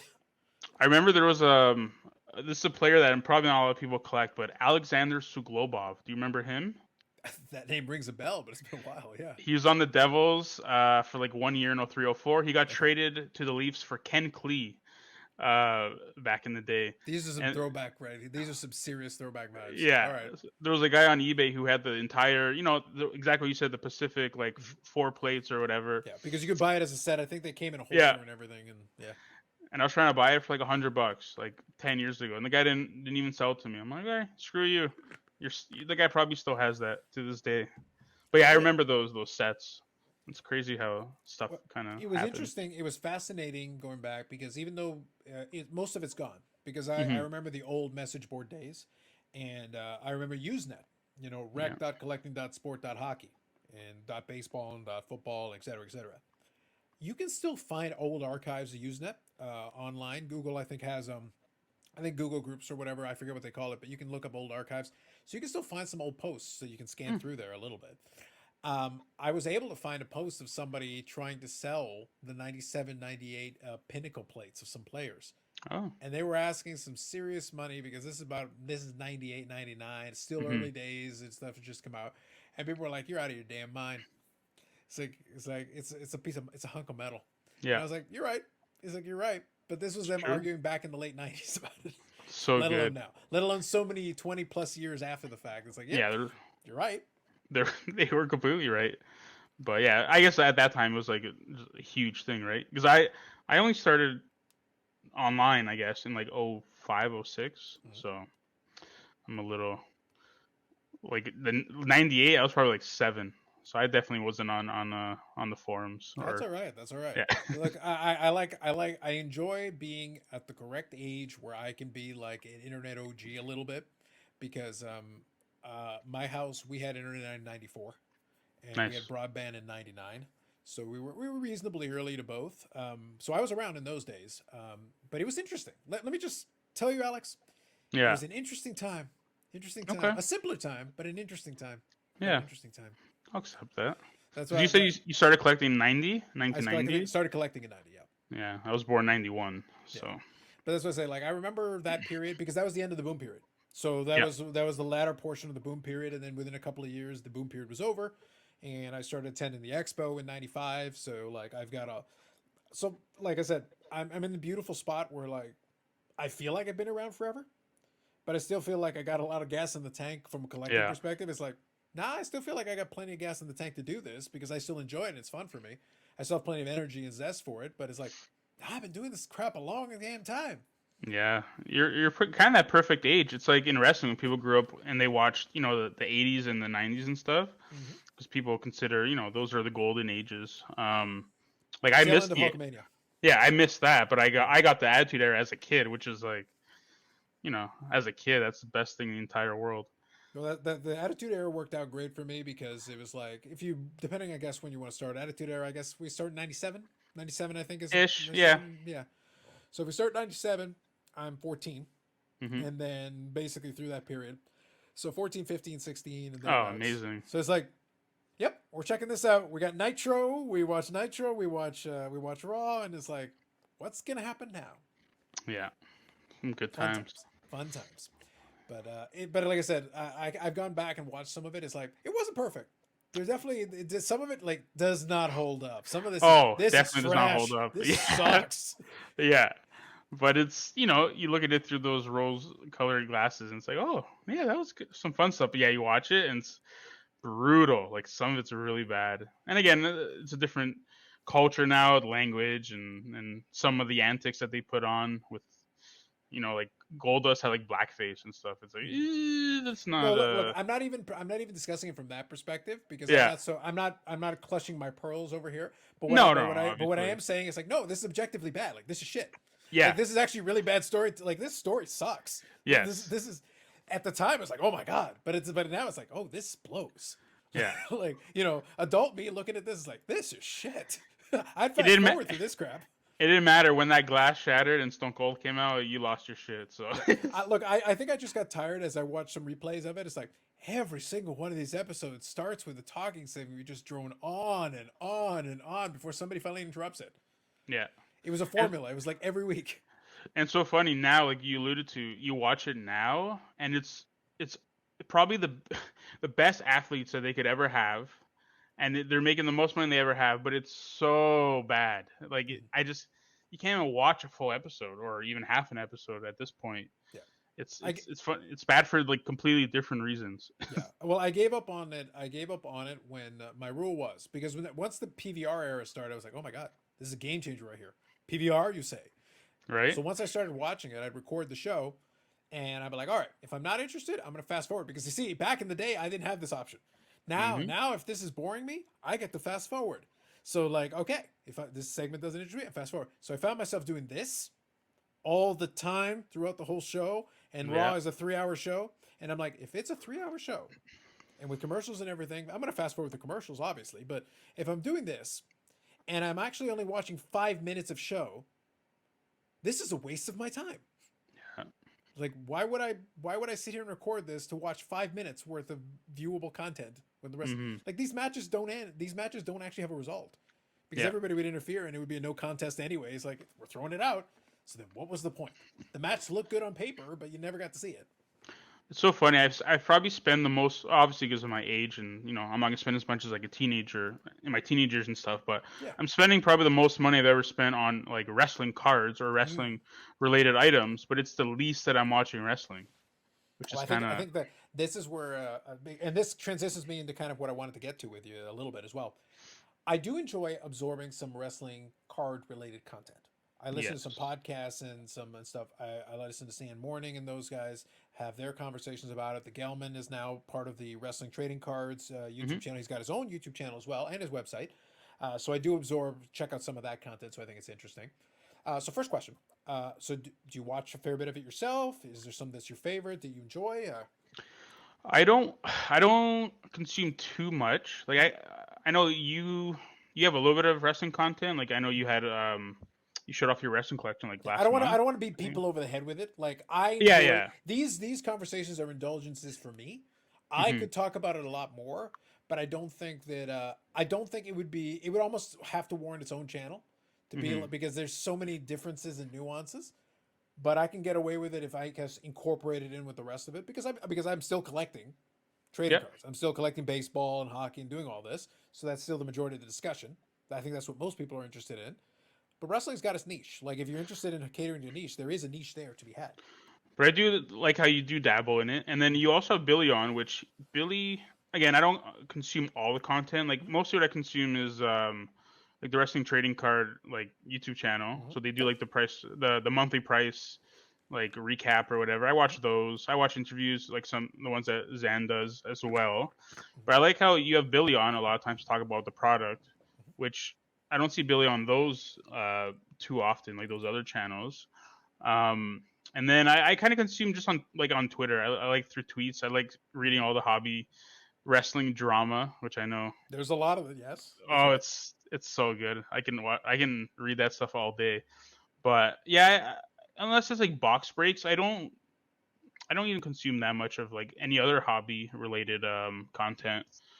Um, mostly just box breaks and then those couple channels. But other than that, because there's so many, and then people have like their whatnot streams and all that stuff. I don't involve myself in any of that stuff. But there's just so much content, and I don't have enough time to be completely honest. No, that's fair. But That's fair. but I do consume a little bit, and mostly it's Twitter and I read some stuff on Instagram too. So No, that's but fair. yeah, I think I try to listen to it because there is stuff out there, but I think quality stuff is actually a lot more limited. It's interesting because there is stuff out there. It's those yeah. YouTube channels I reference.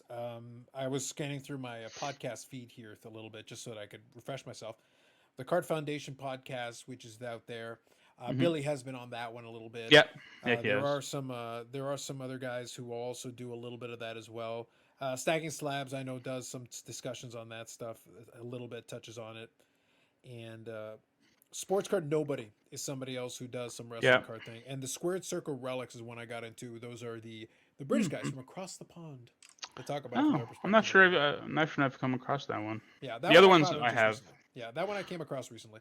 But I try to get a little bit of a. The reason I like listening to it is I like getting different opinions Hmm. because it is interesting to get their take. It is kind of fun though when they'll complain about some of the upper deck products, and there's some of the considerations that we talked about. To your point, I know Billy has shown up on some of the podcasts explaining certain things, but I do feel like we get a chance to do a little bit more depth because I have had the chance to talk to Billy a fair bit, and I do chat with him on Instagram and stuff like that. And then we get to correct a couple of the misconceptions. So they'll like parrot out those misconceptions, like, by the way, Yeah, there's a rational reason for this. yeah. Which Because, which is funny because even when the original AEW set came out, you had done an interview with him Mhm. like weeks prior, and Yep, then or whatever months or weeks, yep. and people kept asking these questions on Twitter, like, "Oh, what's this? What's this? What's this?" And I'm like, "Hey, I'm not even blowing smoke up your butt, but I literally linked your interview on Twitter like to like 5, 10 different people because Mhm. people kept asking. I'm like, the stuff's right here, just watch it, or you know what I mean? But some people don't really want to go out and look for that information. There's a whole segment of the hobby now that is, uh, I'm going to ask the question, answer it for me, peasants. Yes, That's basically like the attitude. Now, for the record, I'm the only one who can call everybody peasants. That's what I yes, do. That's my yeah, thing that I do. But the point is like it's almost like that. It's like, oh, do my bidding. Find out this information for me. I can't be bothered. And it's like yeah. the information's out there. Like it's not that hard to. It's not No. hard to read the sheet. And I literally done videos where all I did was I went to Cardboard Connection, and I went through it. These are Hmm. the odds. This is how many inserts there are. This is the so when you're looking at it ahead of time, when you looked at that 2021 AW when it first came out, brand new Yeah, product, we have brand new company that didn't have cards before. What do? We go look at the odds, but there isn't an autograph per box. It says so in the odds. It's yeah. right there. All It you was got to do so is look. frustrating. And if you remember, the CM Punk card was kind of like it was on the checklist, but it Mm-hmm. was kind of like on on the bottom. Mm-hmm. And people kept asking like, "Oh, is this an error? Is this an error?" And I'm just like, "It's on the checklist. Mm-hmm. How could you not see that?" Like, it's funny because they did have an error of that card with no autograph, but Yeah. that's besides the point. But yeah, people were like, "Oh, is this like was this not supposed to be in it?" I'm like, "Do your research, people. Like, come on." Well, I look looking at Facebook groups. I didn't get into Oh Facebook groups man. until later, and I would literally go in and click on stuff and look at it. And it's interesting because some people do pull good stuff, and I thought it was interesting. But I went and looked at it, and I said, okay, fine, let's scan this a little bit. And I would literally go in. It's like, oh hey, I pulled this card in a blaster. So what's the pricing at? And then somebody literally went underneath, hit reply, and goes eBay.com. And I Yeah. was like, yes, you get Yes. it. Yep. Go look it up yourself, you lazy bastard. Just go look it up. You want to And sell this or trade it? Look it up. Take 2 seconds. and it's definitely laziness. Like there's no other reason for it. Like yeah, you just search it. Like I don't know. And it's funny because like all those all those groups, people, some of them now have it pinned on top, like 130 point. Mm-hmm. It's like literally they have to pin it to the top so people can go and look at it. It's outrageous. Some people like I do so much research for some stuff, and like some stuff you'll do the research and you'll present a good case to people. Hey, Mm-hmm. sell me this card for this price, and they still don't care. But at least I do the research. Where Yep. some people literally for like I've seen people sell like AW like base cards for a couple bucks or pyros for like $10, and it's like, well, if you just go on ComC, you can get it for like 30 cents. Mm-hmm. So either they're selling it or to other people who don't know, or they're just not selling it. It's like, oh, how come I can't sell this card when, hey, you can get it for 1/5 or 1/10 of the price on ComC. Some people just don't want to do the research. I don't know. It's kind of frustrating as someone who does a lot of research. No, for sure.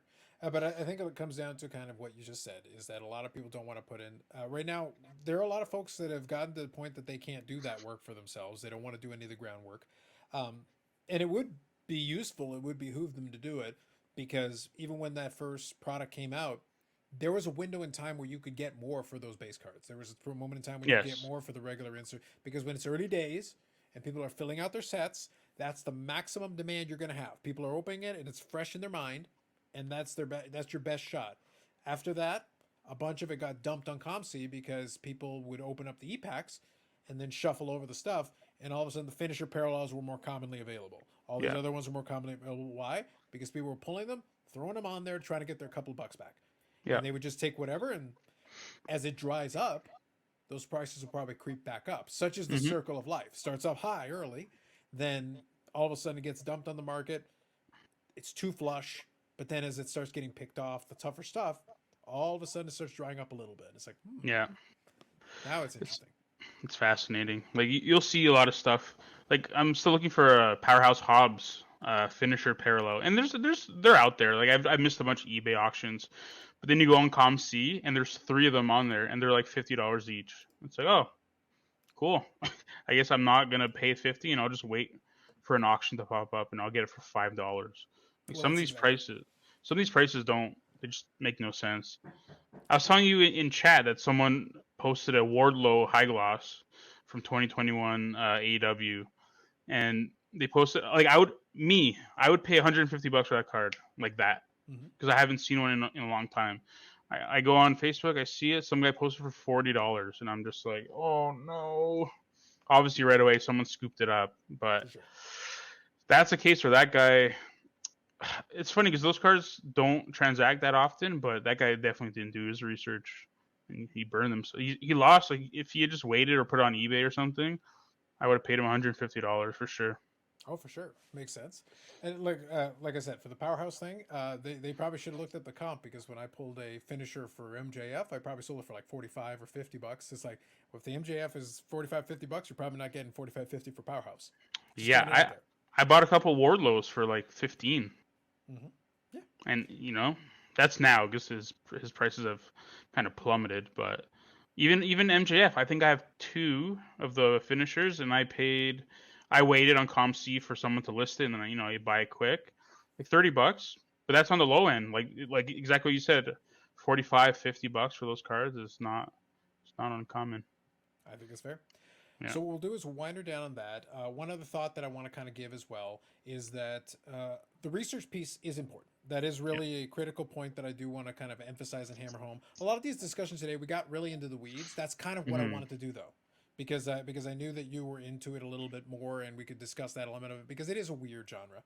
Yeah. Um, I will make a strong recommendation though, and part of the education piece that I want to do. I'm not going to hammer everybody with the wrestling thing all the time because, as I said, I want to keep the channel balanced, but I do still want to have these discussions. And Hmm. if you'd be game, I'd like to have another discussion down the road, especially some more of these Hundred products come out. percent. I think that'll be a lot of fun to talk about it. But in the same vein, though, the research portion, as I said, is critical because a lot of people I think are going to get ripped off in short order because I have great concerns. And I mentioned it to Alex earlier. I have great concerns that there are people that are going to be trying to sell this as a great, gold rush opportunity not too long from now. And I'm already watching them. And I've already indicated this on the channel and talked about it because I said it is a niche. It is a very thinly traded market, so it doesn't take much. It wouldn't take a lot to really start fiddling around with these prices. I Yep. would be very weary in this space. Hmm. I completely agree. And like I've told you, I've seen cards that I got outbid on, and they whether they legitimately sell, and then they pop up and they go for way less. Mm-hmm. Happens all the time. Happens almost okay. I'm not too active in buying at this exact second in time, but over the last couple months, there's many cards that and whether that's I know it's probably not what you're talking about, but whether and it happens in every aspect. Mm-hmm. There's shilling that goes on, and there's shady sellers in every aspect. But Yep. there's stuff that whether people do want to drive up the price for whatever reason, they do sell, and then I see it pop up and for a way lower price. Again, I don't know. It's not always like they bought it and they have unlimited money and they just bought it, and then the next one goes for this around the same. Mm-hmm. People are pumping it up, but I would agree it's very small community, and yeah, one sale, two sales can really make something look really nice. Well, And you also kind of playing into what I was talking about a little bit earlier with the guys that talk about it, because they always say like, "Oh, what'll it take to get the market in there?" And they get so excited when somebody pays a lot of money for a card. And I said because it's thinly traded, there's actually not a lot of folks in the space. A lot of the collectors are regular folk. They can't spend thousands of dollars on every card, whether they hmm wanted to or not. And before it wasn't necessary. I'm not yes. looking at it from an anger perspective, but the argument. That's why I say like I want to give credit where it's due. The Zen Mornings and those guys that do these things, they like to talk about it a little bit. but also and Gelman as well, who is knowledgeable, who understands from the sports card collector side of it. But the Correct. argument is like, oh well, the sports card collector guys are coming in and they're spending like real money on these. Yeah. It's like yeah, but it also means they're kind of suckers too. They Yeah. created this. They created this weird vacuum. The problem is there may not be enough of you to sustain that price point because Yeah. most of us won't play there with you. I agree. I like a lot of those guys, but it's true. There's a lot of championing that goes on when, yeah, oh my God, this sold for 2 Gs or 3 Gs, and it's like, well, it probably shouldn't, and the next one won't. So it's like, why are we praising these people for coming in and spending all this money when they're completely overpaying and it's kind of ruining your market? Like for example, Gelman lost, or I'm not saying he lost. I don't think he went for it. One of the Becky Lynch Select Blacks, I think it was a 101, and the guy who won it, again, nice guy. He's WWE Prism collector, I think, Yeah, on Instagram I and follow stuff. them both because I like watching the two post teams Yeah. playing off of each other. It's kind of fun.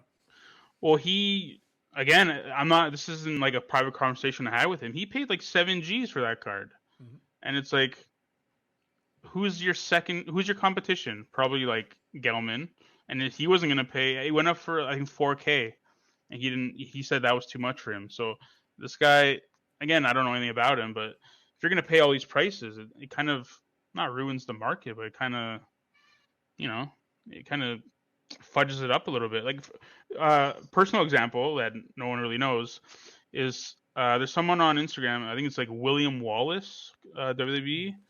He has like a great collection, lots of like WWE undisputed cards. He had two of the Becky Lynch finest reds that I wanted one, so I messaged him and I'm like, hey, can we work out a deal here? So I had a trade lined up, a trade and maybe a little bit of money, and he said, oh, I have all these offers, and I'm not gonna like disclose other people's business, but so I know what he ended up selling the card for, and it was like double what I paid for the Roman Reigns of the same set. Right. And I'm just like, well, I get it, someone really wanted it, but now the next one that pops up, if another one pops up, it'll probably be for like half that price or less than half. But again, they can. It's not my money. These people can spend whatever they want, but it's tough when you see, like, I don't have unlimited funds, but when you see these people that spend like all this money, and it's like, oh, they either, I'm sure a lot of them love the cards, but you know, the card ends up moving, and it's like, oh, this was the price, and then people might think that's like the actual price. And it's like, that's, I don't know, it's a little tough for people on a budget, but For I sure. guess we're just pores, so Well, that MJF would doesn't tell matter. us this. Yes. But the reality of it is that the market didn't exist prior to, and that's Yes. what makes it a little bit. And I'm the last person who's going to argue against market dynamics because hey, the price is the price is the price. If that's what you paid and the money changed hands, that's a legitimate comp to me. Yep. But then I would remind the comp is a guideline, not an instruction. Yes. Meaning, I don't care what you paid. Maybe you're just a sucker. Because and by the way, it works both ways. Because I did when the first AEW product came out, one of the very first main features, red out of 50s, Britt Baker came out. One of the very first ones that was sold for $25 to me because it was a Perfect. buy it now. Yeah. But then the one before that and the one after that went for more. Why? Because it was a buy it now, and I happened to be Johnny on the spot. I happened to see it. I'm like, Yeah. boom, I'll take that. Thank you very much. Was it worth more? Yes. To this day, if you were to sell it, you will get more than that for it. Yeah. Like 10 times more? No. You probably get like 40, $50, maybe $60. Yeah. But the point is, it's worth more than 25. That's Yeah. the bottom line. I just happened to catch it at that price point at that exact moment. Great. Congratulations to me. Mm-hmm. But at the same time, is that what is the value? That goes back to the conversation we had a little earlier. What is the value? Depends. Depends on who you ask. An Yeah. open market, bidding war, we're going to have a better idea of what that actual answer. When all the bidders are available and everybody wants one, then you're going to find out what the answer is, what the maximum price is.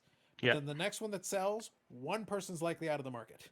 And Mm-hmm. then we're going to find out what that drop off is. What was the next person willing to do? What was the next person willing to do? Even for that Becky Lynch out of 5. There might be 2 or 3 guys right at that top of that heap who are willing to bash each other over the head. What's number 3 or number 4 willing to do? Yeah. That's me. I'm number 3, and I'm not paying anywhere near that. Yeah, and we might see like this to this, and all Yeah. of a sudden it's like the card didn't become worse. It's just a situation where like, hey, you guys already tapped yourselves. You already paid the top dollar, but the market was really thin. It Yeah. wasn't you. And by the way, there's probably somebody at number four. I was like, I can't. That Alex, he's a rich bastard. I can't pay that much. Right. And he'll like look at you, and it's all relative terms. Mm-hmm. That's why I said It's like I'm not true. interested in resetting comps over here. That's why I try to be very careful when I'm making some of these purchases. Like I'm not interested in being in setting resetting market standards over here. Yeah. And it's funny because like on the flip side of that, I'm sure, you make plenty of deals throughout your hobby career. I'm sure you've made some private purchases, like stuff that's not on eBay, and you're like, man, how do I price this? Like, am I offering too high or too low? But you buy it regardless because you're like, I don't want this to go, right? Like that first card that you showed today, the Rhea Ripley Superfractor, that was a private sale. And when I had the chance to buy it, I was like, I can't let this go on eBay because I don't know. Does this card go for 500?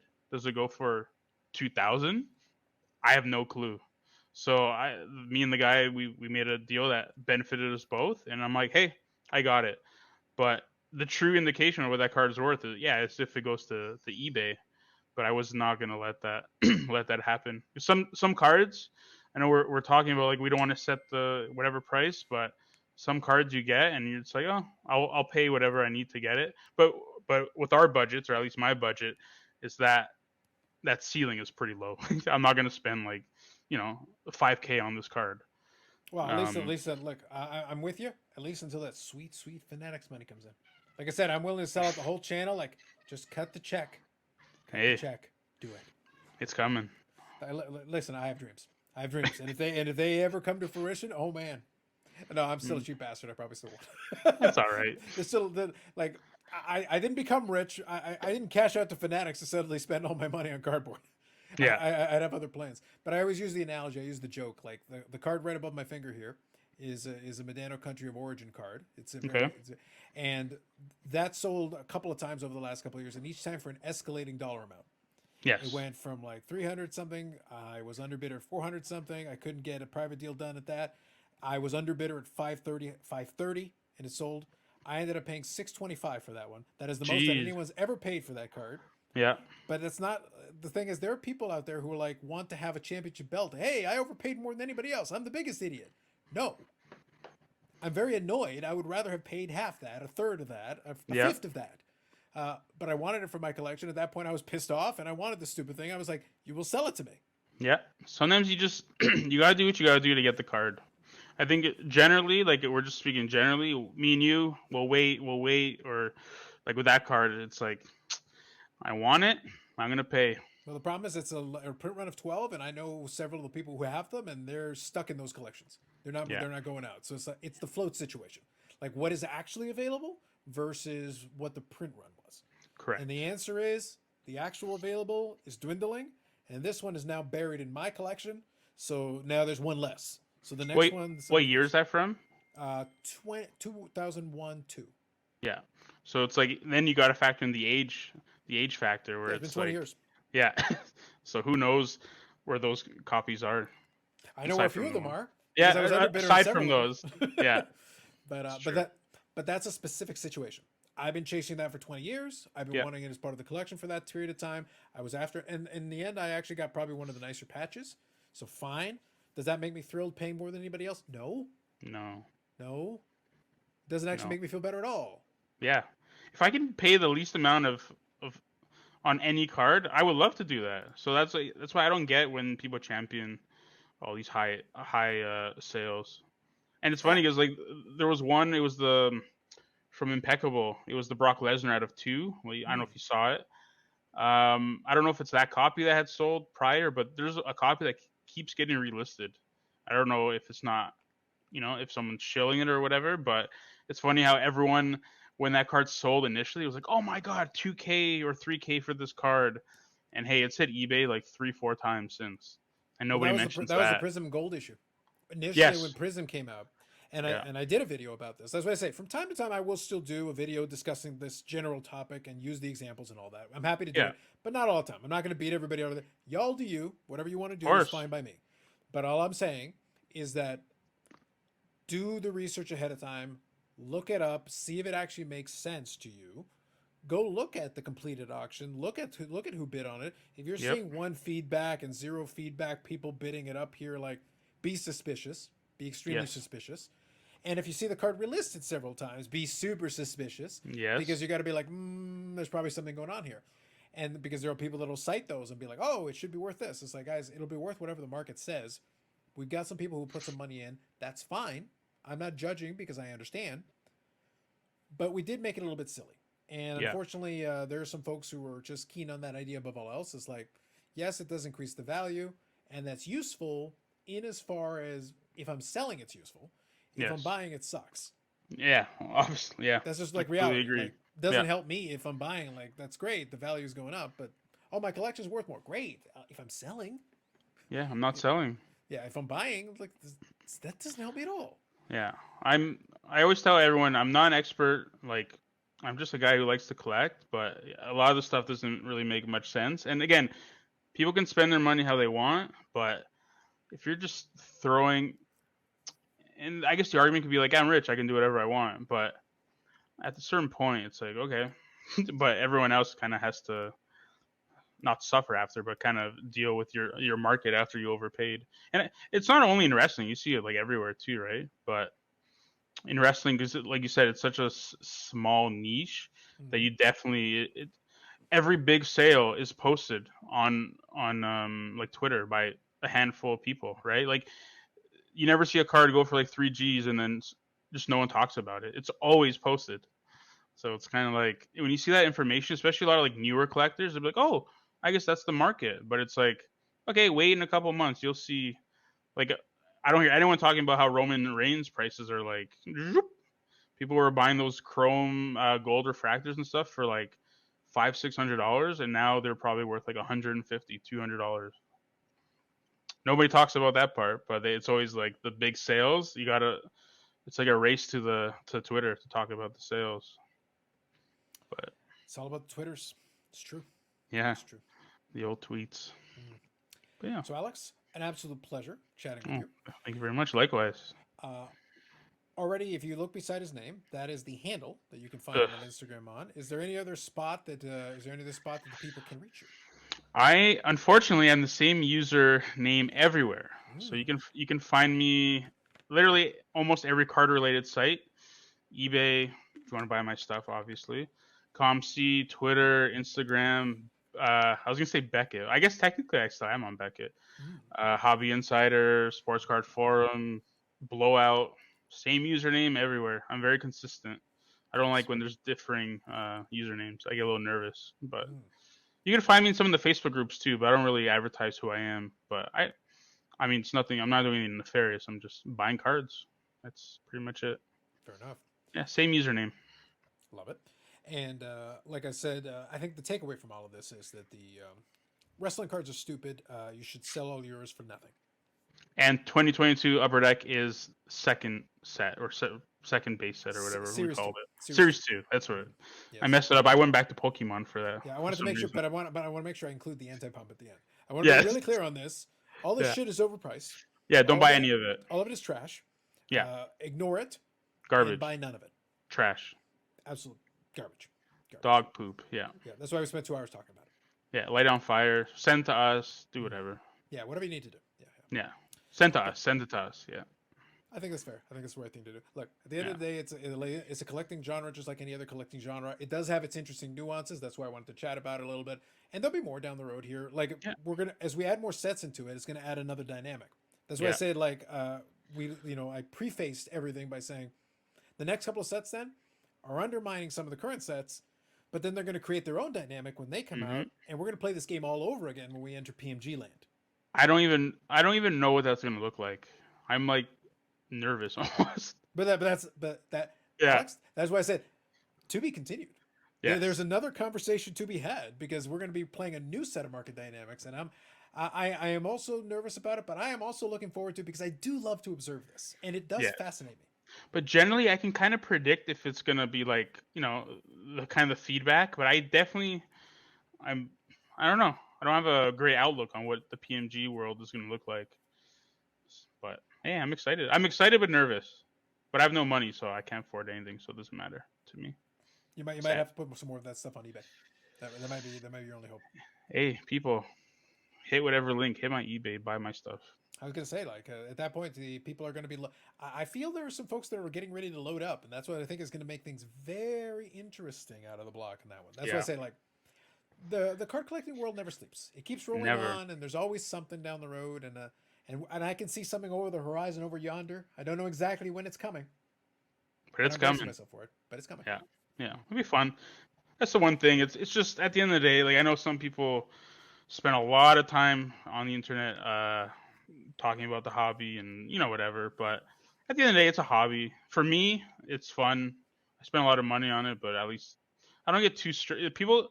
Some people get so stressed and bent out of shape in the hobby. It's like I guess you don't really have real life problems at that point if you're gonna lose your mind over some hobby stuff. But I like to think I'm kind of relaxed and chill. So I'm excited to see what's gonna happen, but I have no clue what's gonna happen. Well, I think right there, I think that those are sage words to end on. It's like Yeah, no idea what's going to happen. Not a clue. Not a no, damn clue. no. Like I said, Alex, a pleasure. I will Thank you include very much. some of the links in the description to, like I said, the Instagram. I'll include in there just so that it's an easy avenue by which to go, and you can reach out and contact him as well if you want to chat as well. I'll invite you back for some more discussion down the road here because it is a Awesome. topic I enjoy, and we'll definitely have an opportunity to chat on some of these other items because there will be more. Thank you very much. It was a lot of fun. I can talk cards all day. Mm. Yeah, And I've been known to do that from time to time on this channel. it's okay. Keep doing it. So, folks, like if you like the video, you should like this one. I think you should do it. Subscribe to the channel. Thanks very much, and we'll catch you in the next one. Toodles.